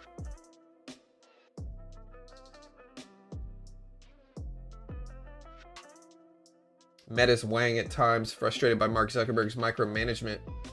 So again, CEO Zuckerberg directs pivot away from open source AI at Meta. They refined new AI model using Alibaba's Quinn, and Meta's developing model codenamed Avocado that it may charge for.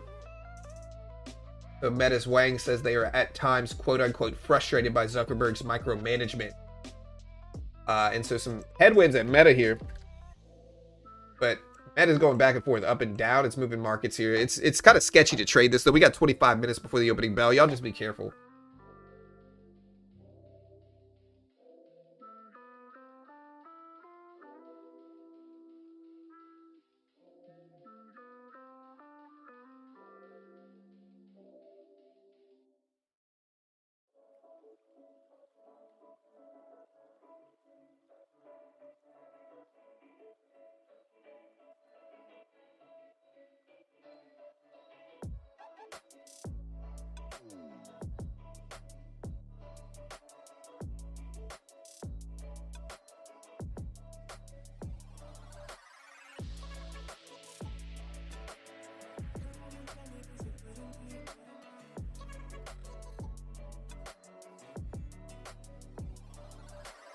Zero Satoshis.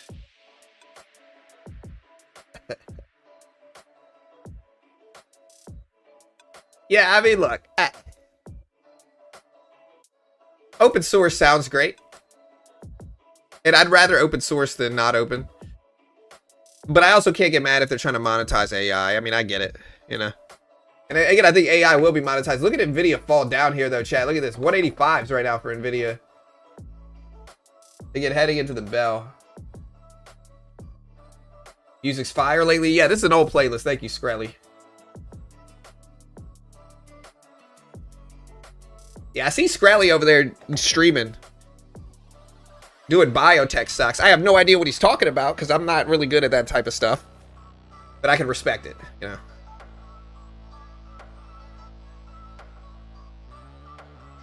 This is an old playlist of mine, though.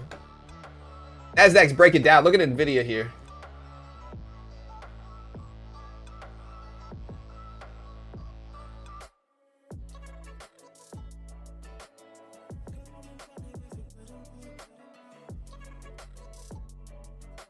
Trying to see if I see any news here. Again, I see the AI pivot for Meta away from open source. But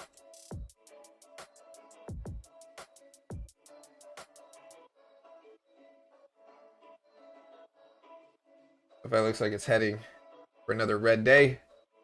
Good evening from Thailand. Are we pumping or dumping? I really don't know, bro. I think we'll probably do nothing, neither of those things. I think we'll probably go sideways. Look at the 650 level held. Yeah, that music guy who said I accused him of asking for money. Again, bro, you got, look, I appreciate you being here.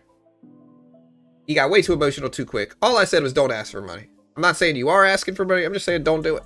That's all I'm saying. You know. Then it went just left field all of a sudden. You know.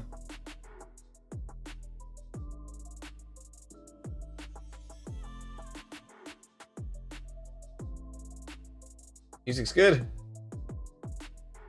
Last time noticeable cut rates were made during high inflation. What about high inflation lowered? Let me hold it down. Sideways until Powell talks. Yeah, I think we're going to have sideways movement. I think it's going to matter. The dot plot is going to matter today and what Powell's tone is going to be.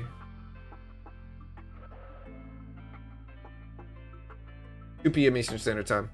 Shipments of phones within China are up 8.7% year over year at 32.267 million handsets in October. So again, we got shipments of phones within China are up 8.7% year over year at 32.267 million in handsets in October via CAICT. Isn't this supposed to be a good thing for Meta? Yeah, I mean, it can be. They do it right, and I think Meta's gonna have AI into their glasses. Meta's getting into wearables and technology, and they already have VR. So I think they're gonna just implement AI into those things. People are saying, hey, what does Meta use Llama for? They're gonna use Llama for those things like VR, glasses, and more. And that's understandable. I think Meta has a justification for building AI, more than some of the other companies that are talking about it. So I'm not really knocking them for it.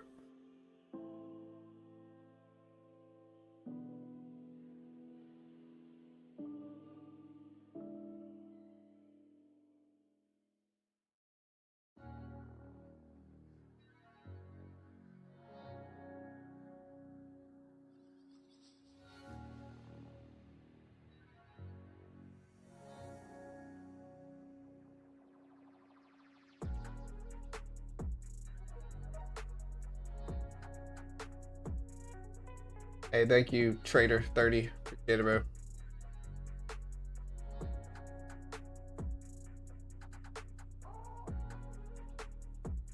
Slightly lower ECI report, even higher expectations. Upper on open double and rate decision. Yeah, I mean, I think we're cutting rates 25 basis points today. I think if you look at yields, the odds of a rate cut have actually increased some. We're up to 90% likelihood that we're going to cut rates today versus 89.2% yesterday.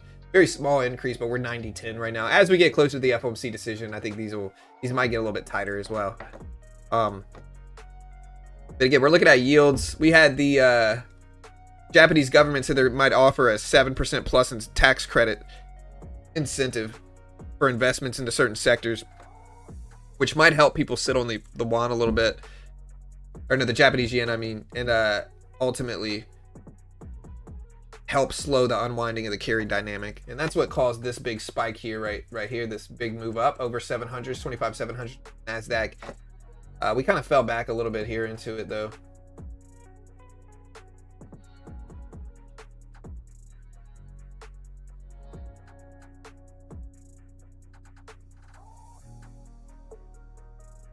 Powell being Powell, I'm not too thrilled with the idea of him probably not having a dovish tone. Yeah, I mean, I don't think he's gonna have a dovish tone. It's Powell, right? But I don't think most people expect him to have a dovish tone either today. I think we're cutting 25 basis points, which is a dovish thing. But I think most people know Powell's not usually dovish in the last 6 meetings. He hasn't been dovish for a while. He hasn't wanted to lower interest rates for a while. He hasn't really wanted to commit to lower rates, especially. I would say he's been pretty neutral. But I think also markets interpret a neutral Powell as hawkish, right? The last time Powell said a rate cut in December is not a certainty, market went down. Everybody assumed it was hawkish. I would say it was mostly neutral. But I would also say, like I said earlier, in September, he said, hey, a cut in October is not a sure thing. And then we cut in October, right? And then in October, he said a cut in December is not a sure thing. And now we're probably cutting today. And so now I'm sure he's going to kind of say a similar thing about January. He might cut rates 25 basis points today and then say, hey guys, a cut in January is not a sure thing. And if we go by the previous outcomes, we still might cut in January. It's not a certainty though, and it depends on what happens with the economic reports. Yeah, well, we didn't have a meeting in November. We had an October meeting. It's every 6 weeks. Right, so the pattern for Fed meetings, it skips a month, and then after that, it skips a month. It's the next month. and then it has 2 consecutive months, and then it skips a month, and then 2 consecutive months. So like, we had a Fed meeting in September, we had a Fed meeting in October, and then it skips a month, and then we have a Fed meeting in December, and then a Fed meeting in January, and then it skips a month, and so forth and so on. That's the pattern. It's every 6 weeks.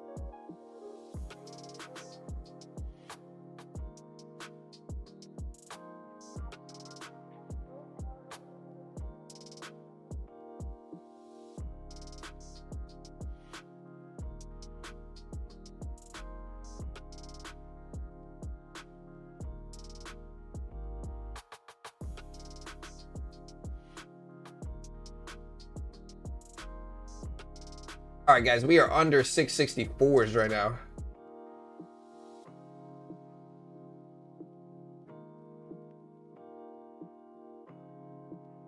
Bro, my son's VR headsets have disappeared, dude. Disappeared.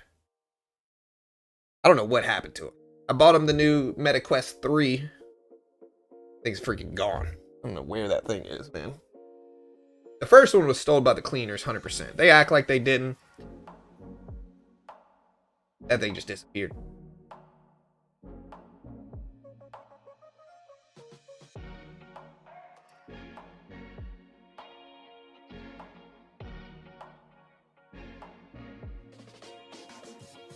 "17 minutes. Yeah, we got the opening bell in 16 minutes.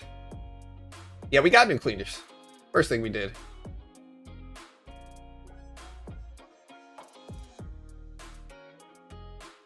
All right, guys, we just rejected at 668s.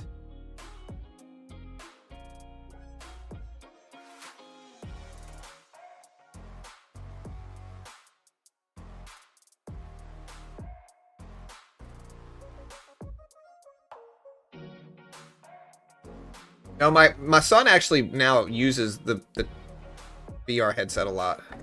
We got an old one, but the new one, the Quest 3 is gone. I don't know what happened to that thing, man. To be fair, though, we might find it in a random location.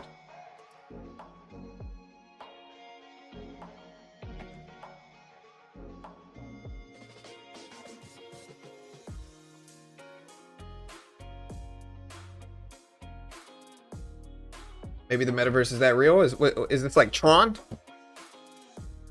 You know?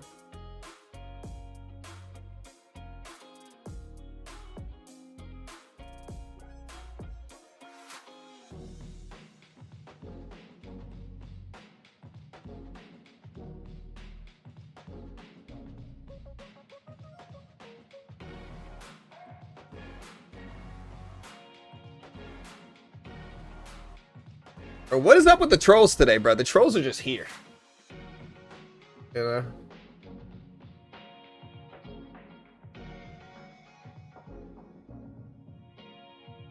Trolls are just here today, man. I don't get it.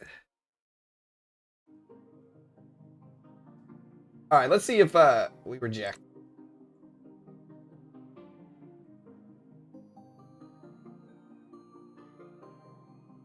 I'm down on the day.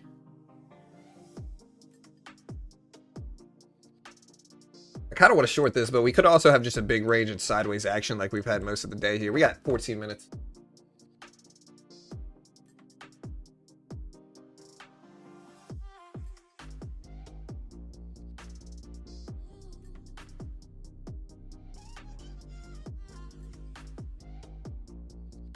Sit in the corner and think about what you've done, Skytrip. 1 minute. And timeout.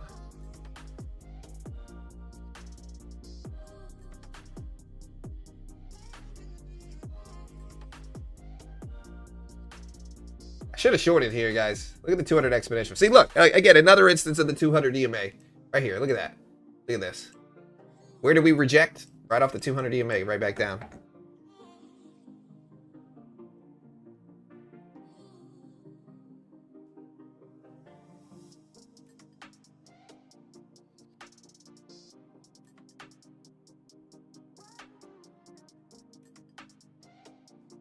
All right, guys. 13 minutes. Yeah, I tried to play the Meta Quest. I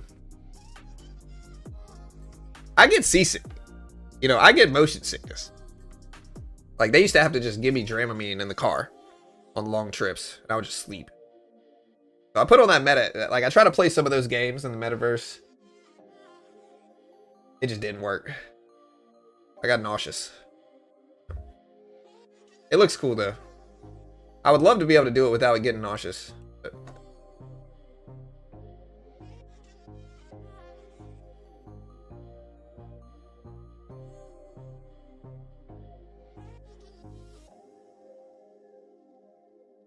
yeah, the exponential moving average makes more sense. Again, we reject right off the 2 a lot of the time. So. All right, we got 11 minutes here, 12 minutes. Let's see if the market gives us some volatility. We are starting to break down here closer to this low. I'm watching 625s.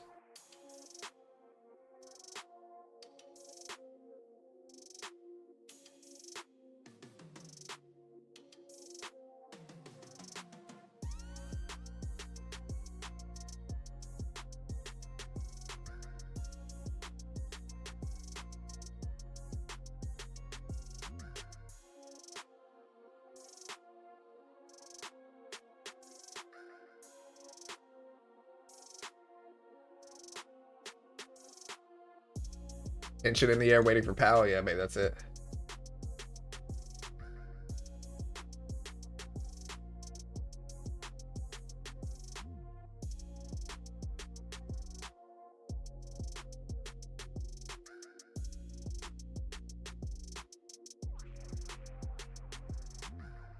All right, NASDAQ is still breaking down. I'm looking to see if I have any breaking news here. Let me see.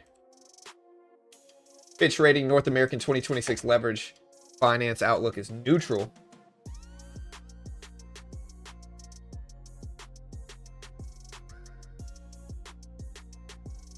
Got his DeepSeek again set to announce a new AI model that used NVIDIA Blackwell chips were smuggled into the country. According to the information, they reportedly tapped chips installed in data centers in various countries, then dismantled and shipped them to China.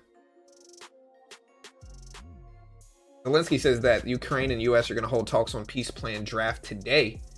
Well, again, we had news earlier that said shipments of foreign branded phones, including Apple iPhones, in China are up 13% year over year at 7.027 million handsets in October. Reuters calculations based on CAICT data.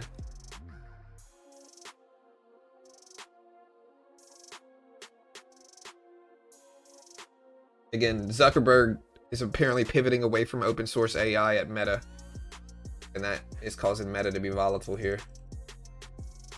Nvidia is now technically red on the day as well here. Bitcoin's very flat also. Again, it's ahead of the Fed meeting.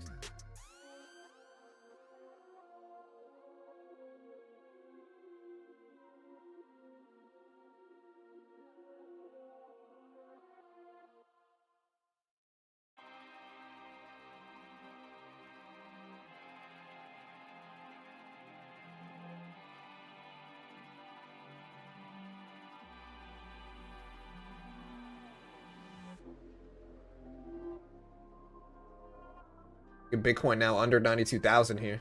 Bitcoin under 92K right here.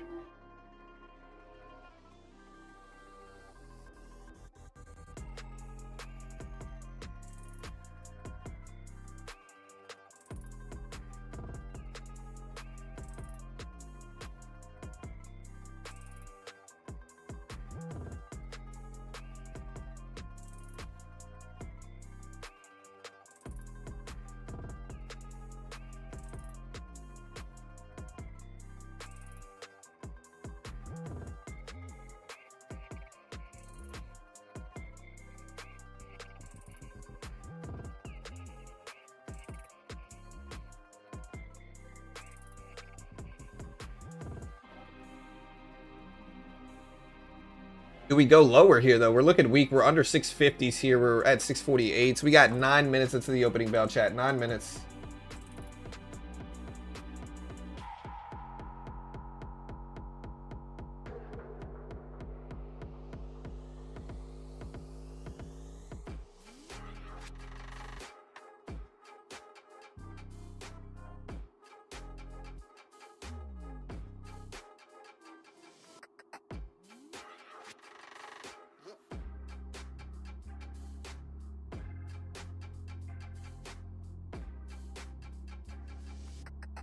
Crypto has an above average chance of dumping upon here in the cut, bring it up bring it down on action. Maybe, yeah, buy the rumor, sell the news dynamic.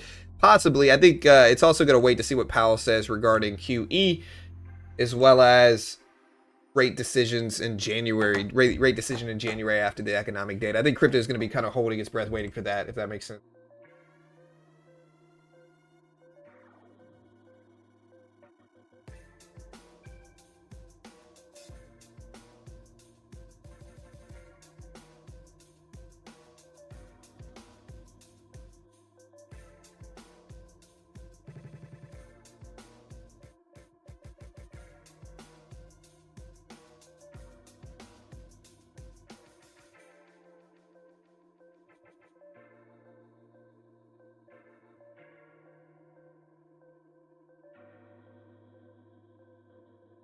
If he's dovish, things will go up. But if, yeah, I don't think he's going to be dovish personally. He might. Again, I don't think he will.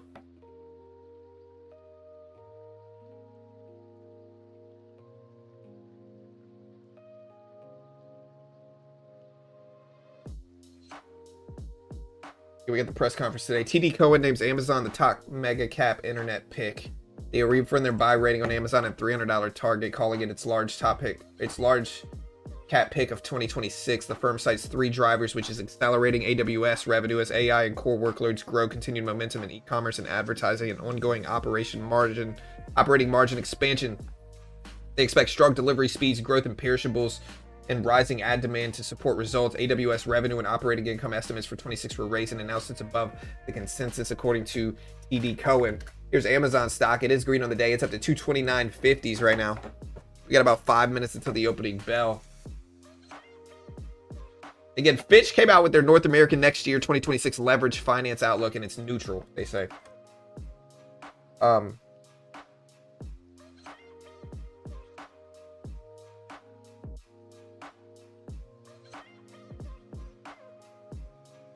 Regarding the 4-year cycle, I don't know. I think it could continue.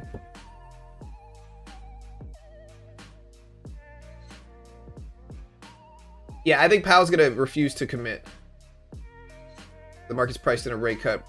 Probably also priced in a hawkish Powell speech, which is why we're going sideways. Yeah, for sure. I mean, a lot of the time ahead of the FOMC, we go sideways. Not all. You know, sometimes we move big in either direction during the period ahead of Fed meetings, but most of the time we're rangy. Even if it's a big range. Look at NVIDIA pop up a little bit now, though. And so I would argue the NASDAQ is going kind of like big range here. Here's the range. So we'll see what happens, but kind of some stocks are up today, some stocks are down in indices. So that's kind of what we're seeing.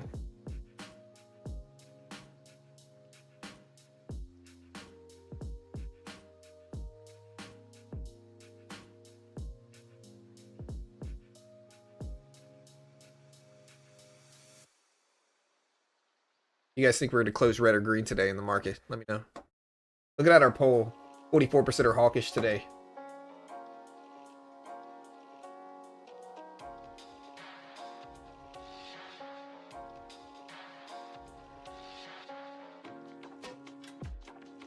Jim Kramer says, GE Vernova, what a story. This is incredible. We owed it for the trust. I have underestimated it, and I am a huge bull. Is that bad?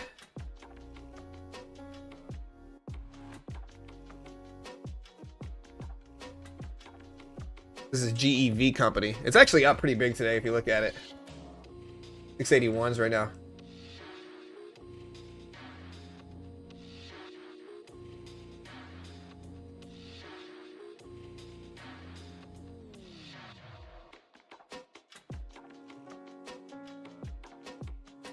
All right, I see green, red, green, red, green, red. Sell. I don't know, man.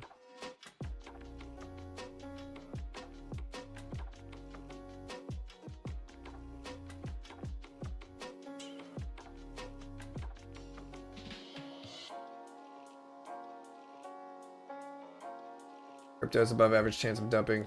Cut. Green, sell. We got a few hours left. It's the opening bell here. Decision's at 2 p.m. Eastern time. So.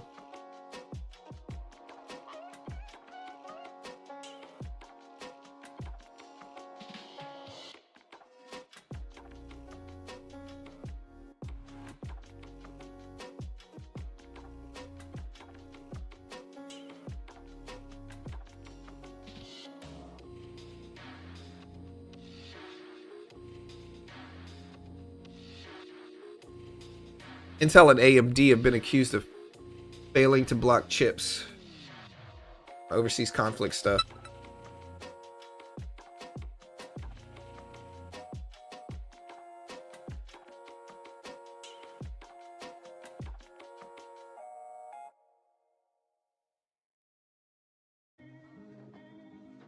All right, guys, we got less than 2 minutes into the opening bell. Just be careful.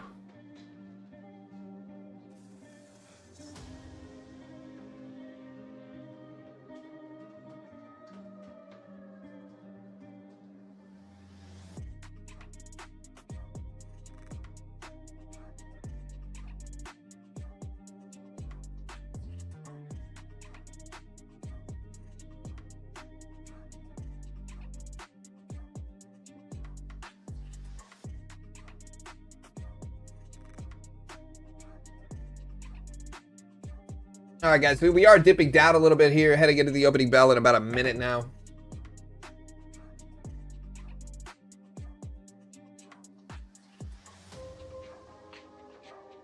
I use levels, moving averages, extension, trends, a little bit of everything.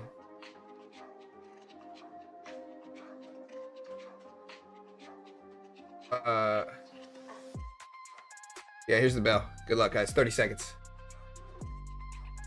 Yeah, I'm trying to wait here, guys. I'm trying to wait. American Express CEO says from the week before Thanksgiving up to Cyber Monday, the company saw 9% growth in the U.S. consumer retail spending, saw 13% growth in platinum retail U.S. consumer spending.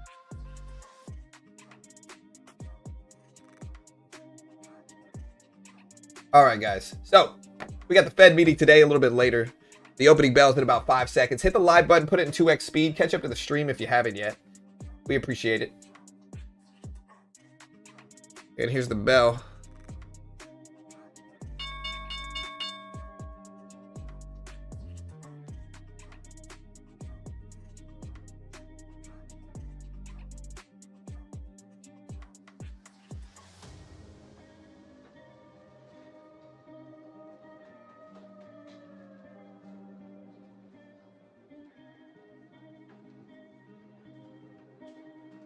All right, so there's the open.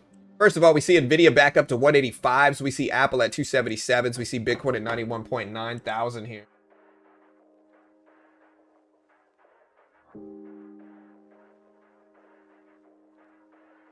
Yeah, there's the bell. Netflix is coming down a little bit. Watching Meta too. Meta had some news. Meta rise here, guys. Meta at 653, 654.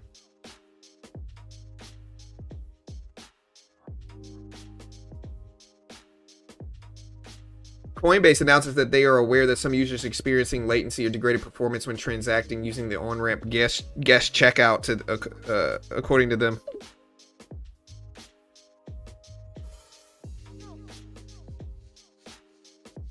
I would just be careful. We could have choppiness today.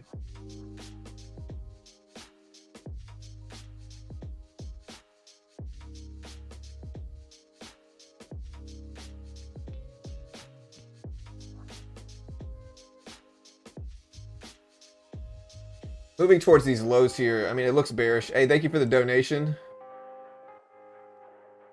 Insiders and financial institutions are net sellers for the past 2 months. Retail net buying. They're trying to grab liquidity. Dangerous signal. Yeah, y'all be careful.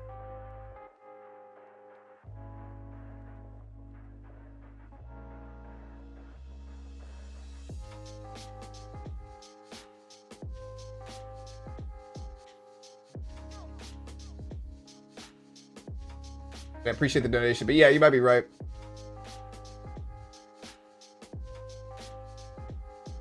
Again, testing these lows here.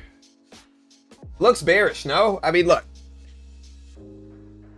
Not going to risk too much here. But I might short a little bit, even though it kind of goes against my rules. But I'm going to try. Here's the low break. I'm going to cut it right down here. Just a liquidity grab. I mean, you know. Once we got so close to those lows, I think it only makes sense to attack them. All right. Now maybe we rip back up. I might short a 625 or 650 rebound here. Still too early though. I think I'll just wait. We got to trade in against our rules actually, so I think I'm just gonna wait and let the next minute play out first.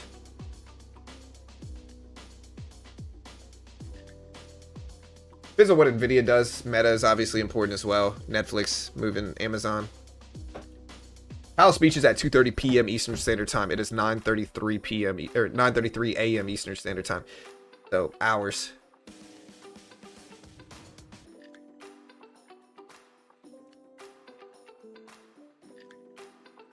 All right, look at Nvidia start to creep up here. We're at 185s.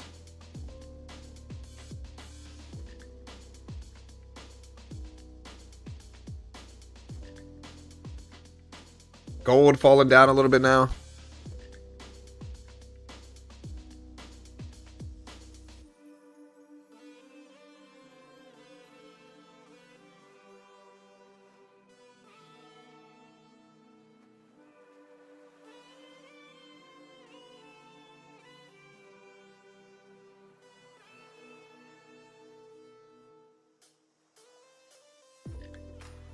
So I want to short this pop. We can trade now according to our system. I might. Here, let me short this again.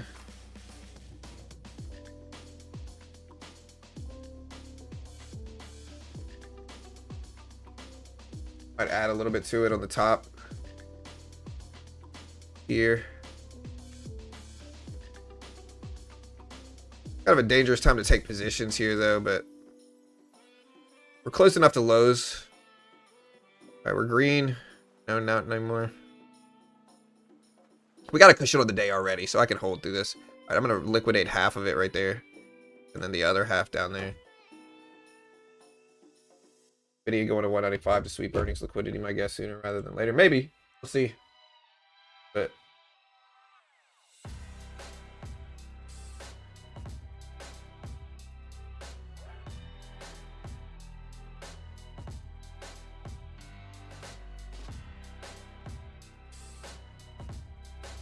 look at that 600 level right here. Hold.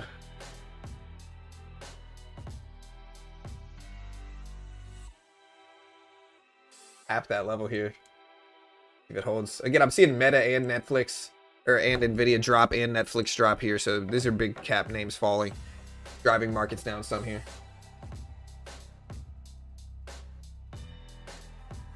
Do we get a Santa rally this year, chat? Let me know. Hey, see you, Tony.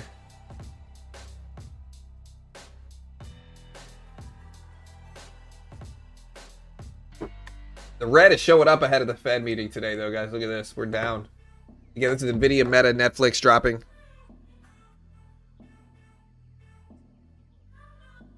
It happens around December every time. Peace. They call it a Santa rally.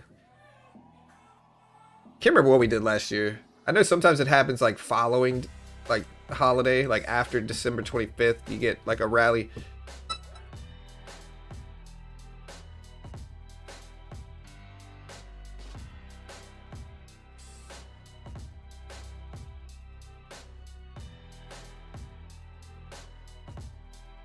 Look at these red candles here, though, guys. Netflix, Nvidia, Meta, all falling down. It looks weak. I'm not trying to catch a falling knife here, to be honest.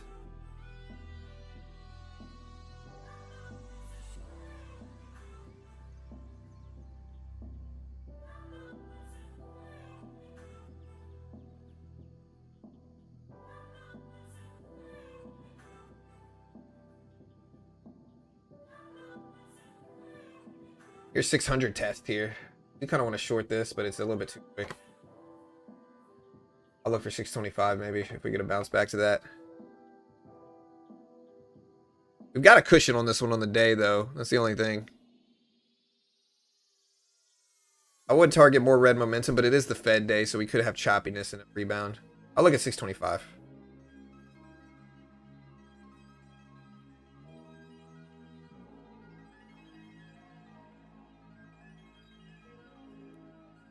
Bitcoin, very choppy as well. Back up to almost 92,000 though. All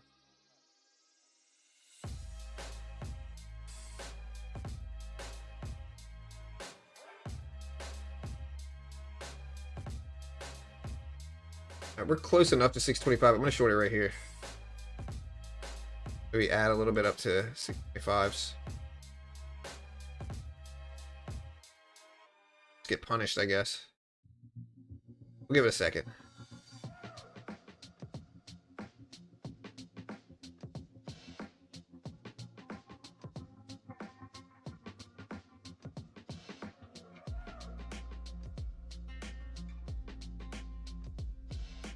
A little bit better. I'm going to reduce some size here.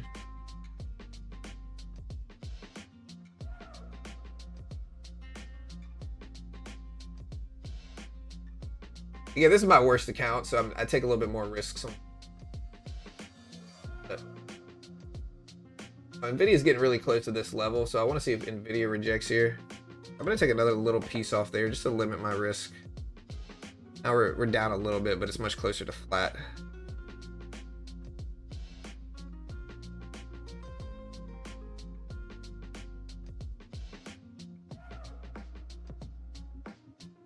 Yeah, we can add size back here. We keep dipping. Go. Go. Green. Just green.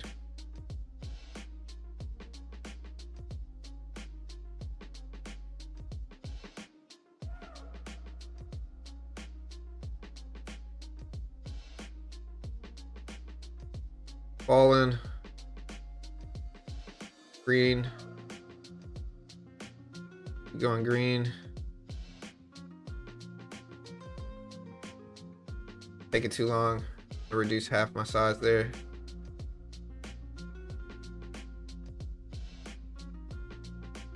Held maybe. We'll add to it. What happens now? Go. Take half off there. Got the rest right there. So we lost a little bit total, but if we get a retracement, I'll short it again. My trade would have worked there too.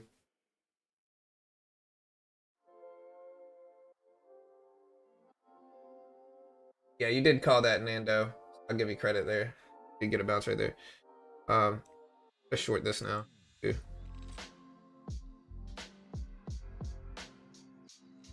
Add a little bit, take 3. Go. Cover some of it. Hold the rest. Gonna add to it here. See if we got more.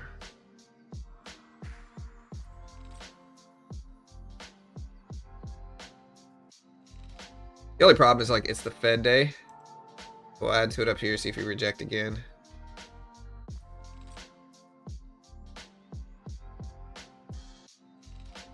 Go. Back to green.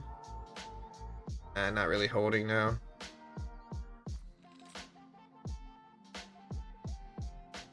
I'm going back and forth, to be honest, this morning.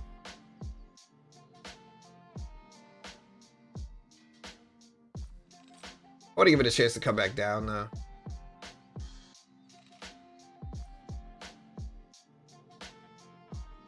There we go.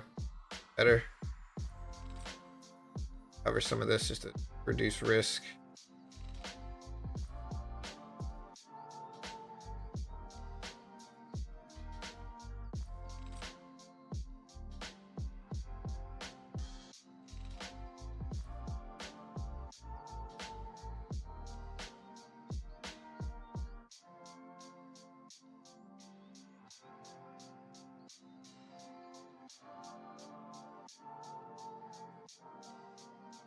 For green, but it's not really holding, it's struggling.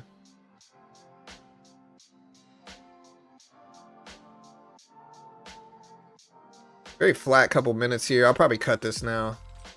I don't like this at all. But I just pivoted to, okay, there we go. It still looks bearish to be honest, but gotta trade a different account maybe.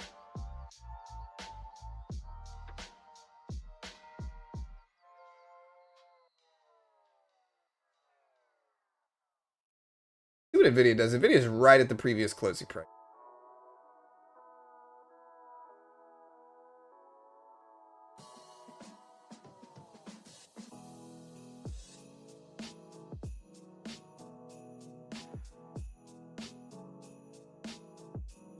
There's a guy that lost $400 on Meta the other day.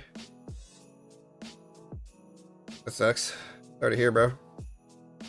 Again, if you want to check out Top Step, beautiful way to help support the channel. There's no PDT rule on futures. You can day trade the S&P, NASDAQ, Dow, Russell, Gold. We put our second payout in on Top Step today. We're, you know, this week.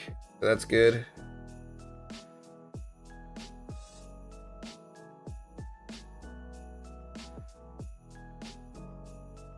So we got our second payout on Top Step this week.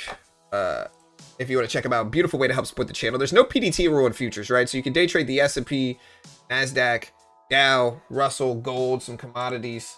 And just a good way to learn. Most day traders lose money. So it doesn't matter what course you take, who you follow. Most day traders are going to lose. I'll put this link up. It's a great way to limit your risk. Not having silver up there is criminal. Understand they're a sponsor of mine. I am biased because I get paid by them. Great way to learn. Most day traders lose money. I understand CFTC 4.41 and all that good stuff. Not an investment professional. I don't even claim to be a good trader here, guys. Again, here's silver. Silver's over 60 still, right? Oh, no, it's down. Yeah, it's still over 60, but...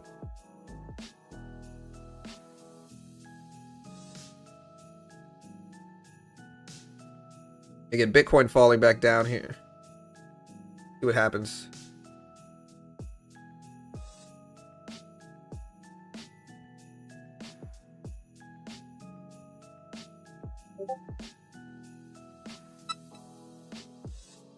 Gotcha. Yeah.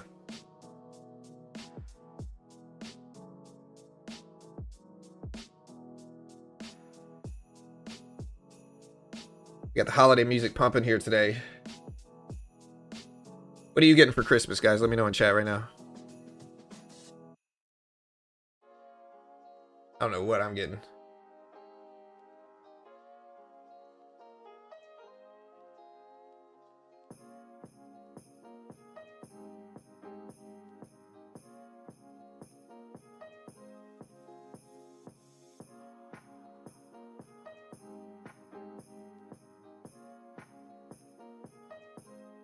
Here's Top Step link if you want to check it out. Like I said.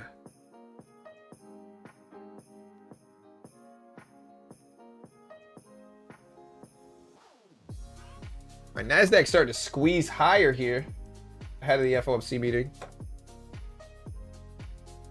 Bank of Canada rate decision 2.25%, forecast at 2.25%, previous was 2.25%. So Bank of Canada paused rates as expected.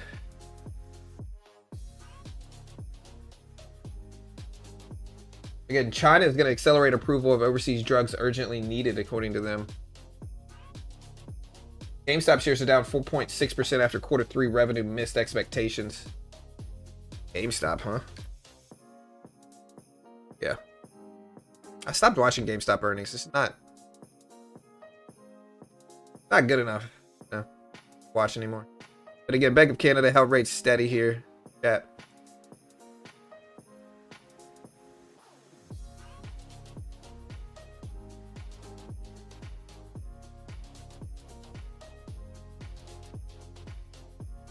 Put those numbers up in chat.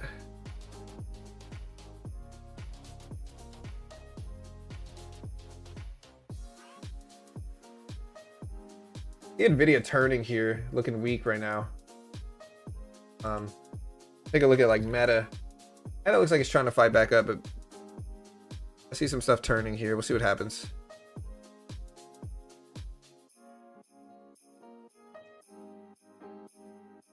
Bitcoin coming back down too. Look at Bitcoin right here.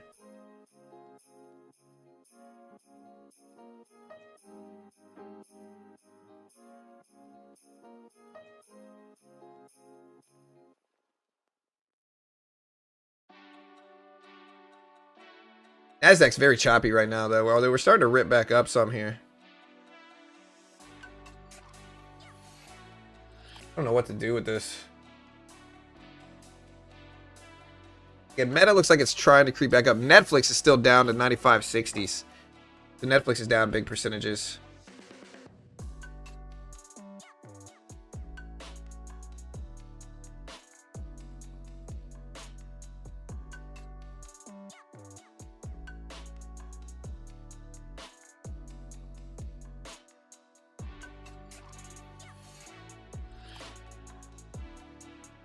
The core chart looks crazy before rate cut decision.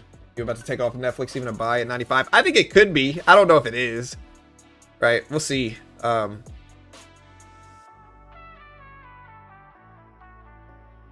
Nasdaq flushing back down here though, chat. Start to see some drops. See if it holds now. Very choppy day though. I mean, we're kind of going back and forth in terms of range. We're not really having an easy trend to attack. You know?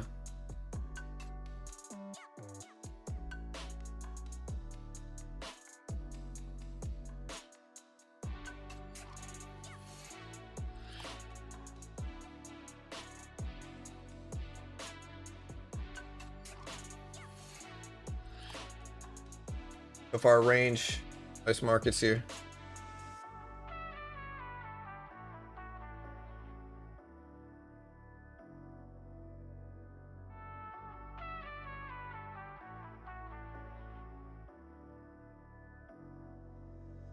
Netflix still fading.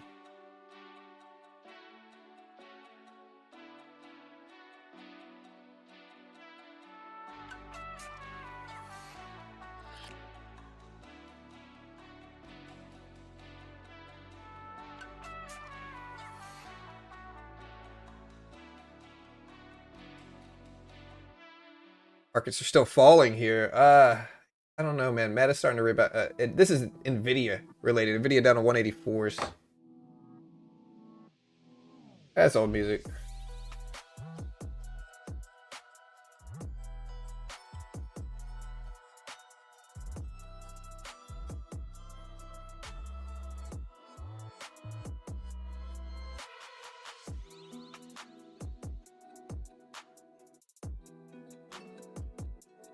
Market's turning a little bit more red here. Specifically, Nvidia is dropping. That's what's driving this move.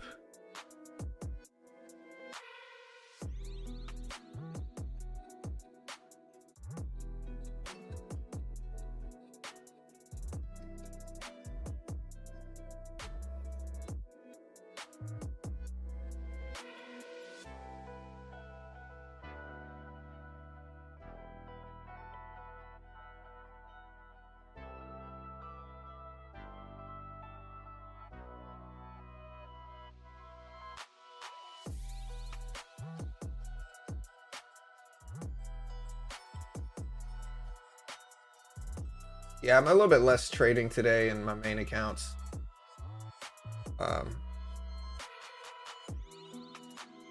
Based off of the whippy price action. We're kind of going up and down and up and down and up and down. We'll see if we hold now, but not really a lot of momentum and holding on either side.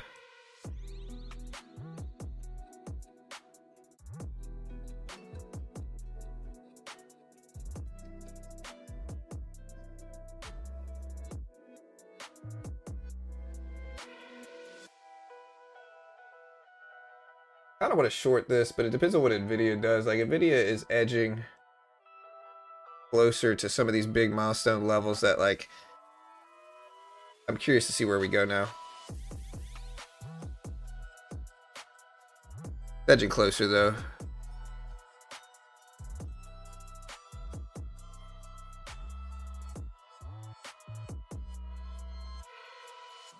Like, if Nvidia rejects here, maybe it drags everything down. You know?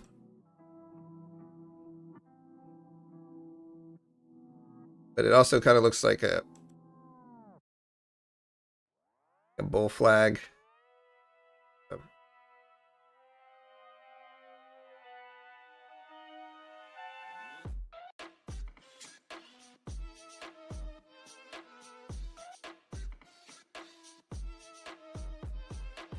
Tiny range here. Yeah, we got the FOMC decision again later on today, guys. We got the FOMC decision later on. We'll see what that leads us to. But again, it's a big stream. We'll see what the FOMC day brings. And yeah, see what happens.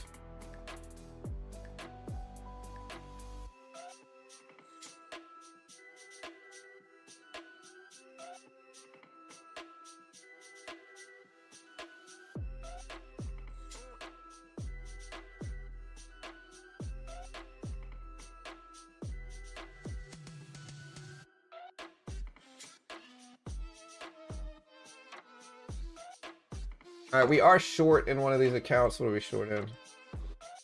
We're short in this one. I'm gonna cover a lot of that. Cover a little bit more. I don't know what I want to do on the rest. It's a quick bounce. Quick retracement back up here. I'm gonna reduce my size a little bit. We made money on the trade total, but I want to see if we keep coming down. So I might add some and wait. Take the risk. Here we go. If we rebound back up, then I'm kind of stuck in chop. I do want to all right, we're gonna start to cover.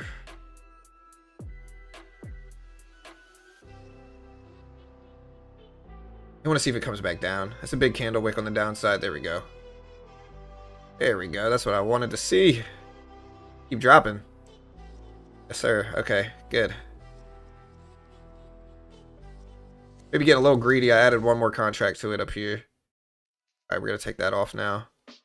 I'm going to cut the rest right there. All right, cool. Oh, back and forth here, back and forth.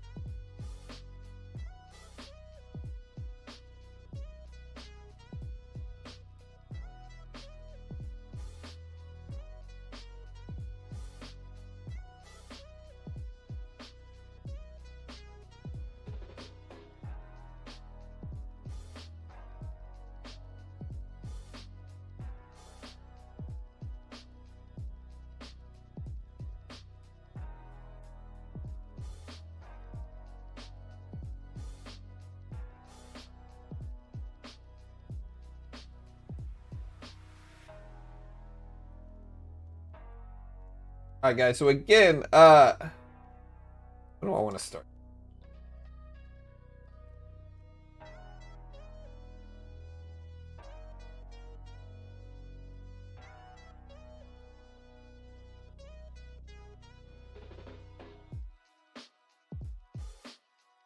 All right, look at this drop here. I should have held in that short, but that's okay.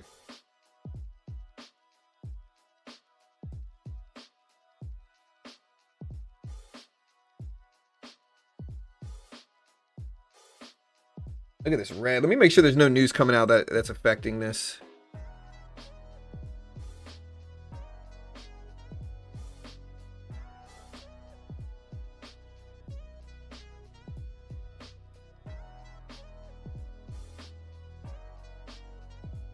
Yeah, we got some of these Fed speakers. Again, we will be live later on this morning.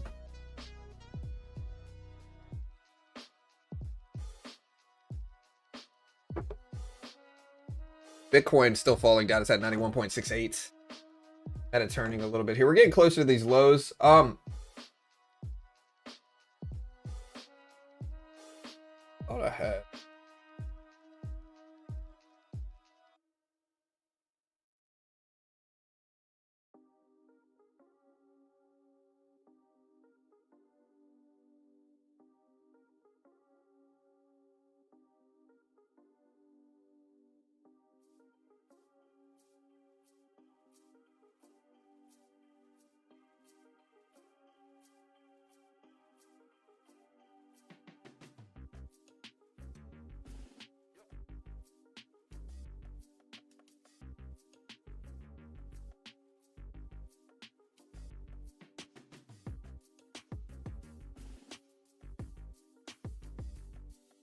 All right, we're bouncing back up. I'm watching this 625 level.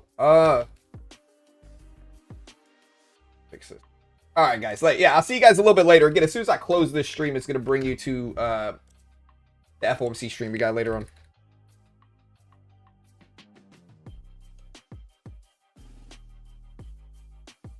So again, as soon as I close this stream, check out Top Step. You want to help support the channel. We will be back later on today in just a little while. It's not gonna be that long. Let me know if you guys think Jerome Powell cuts rates, and I'll see you guys a little bit later. Y'all have a great day.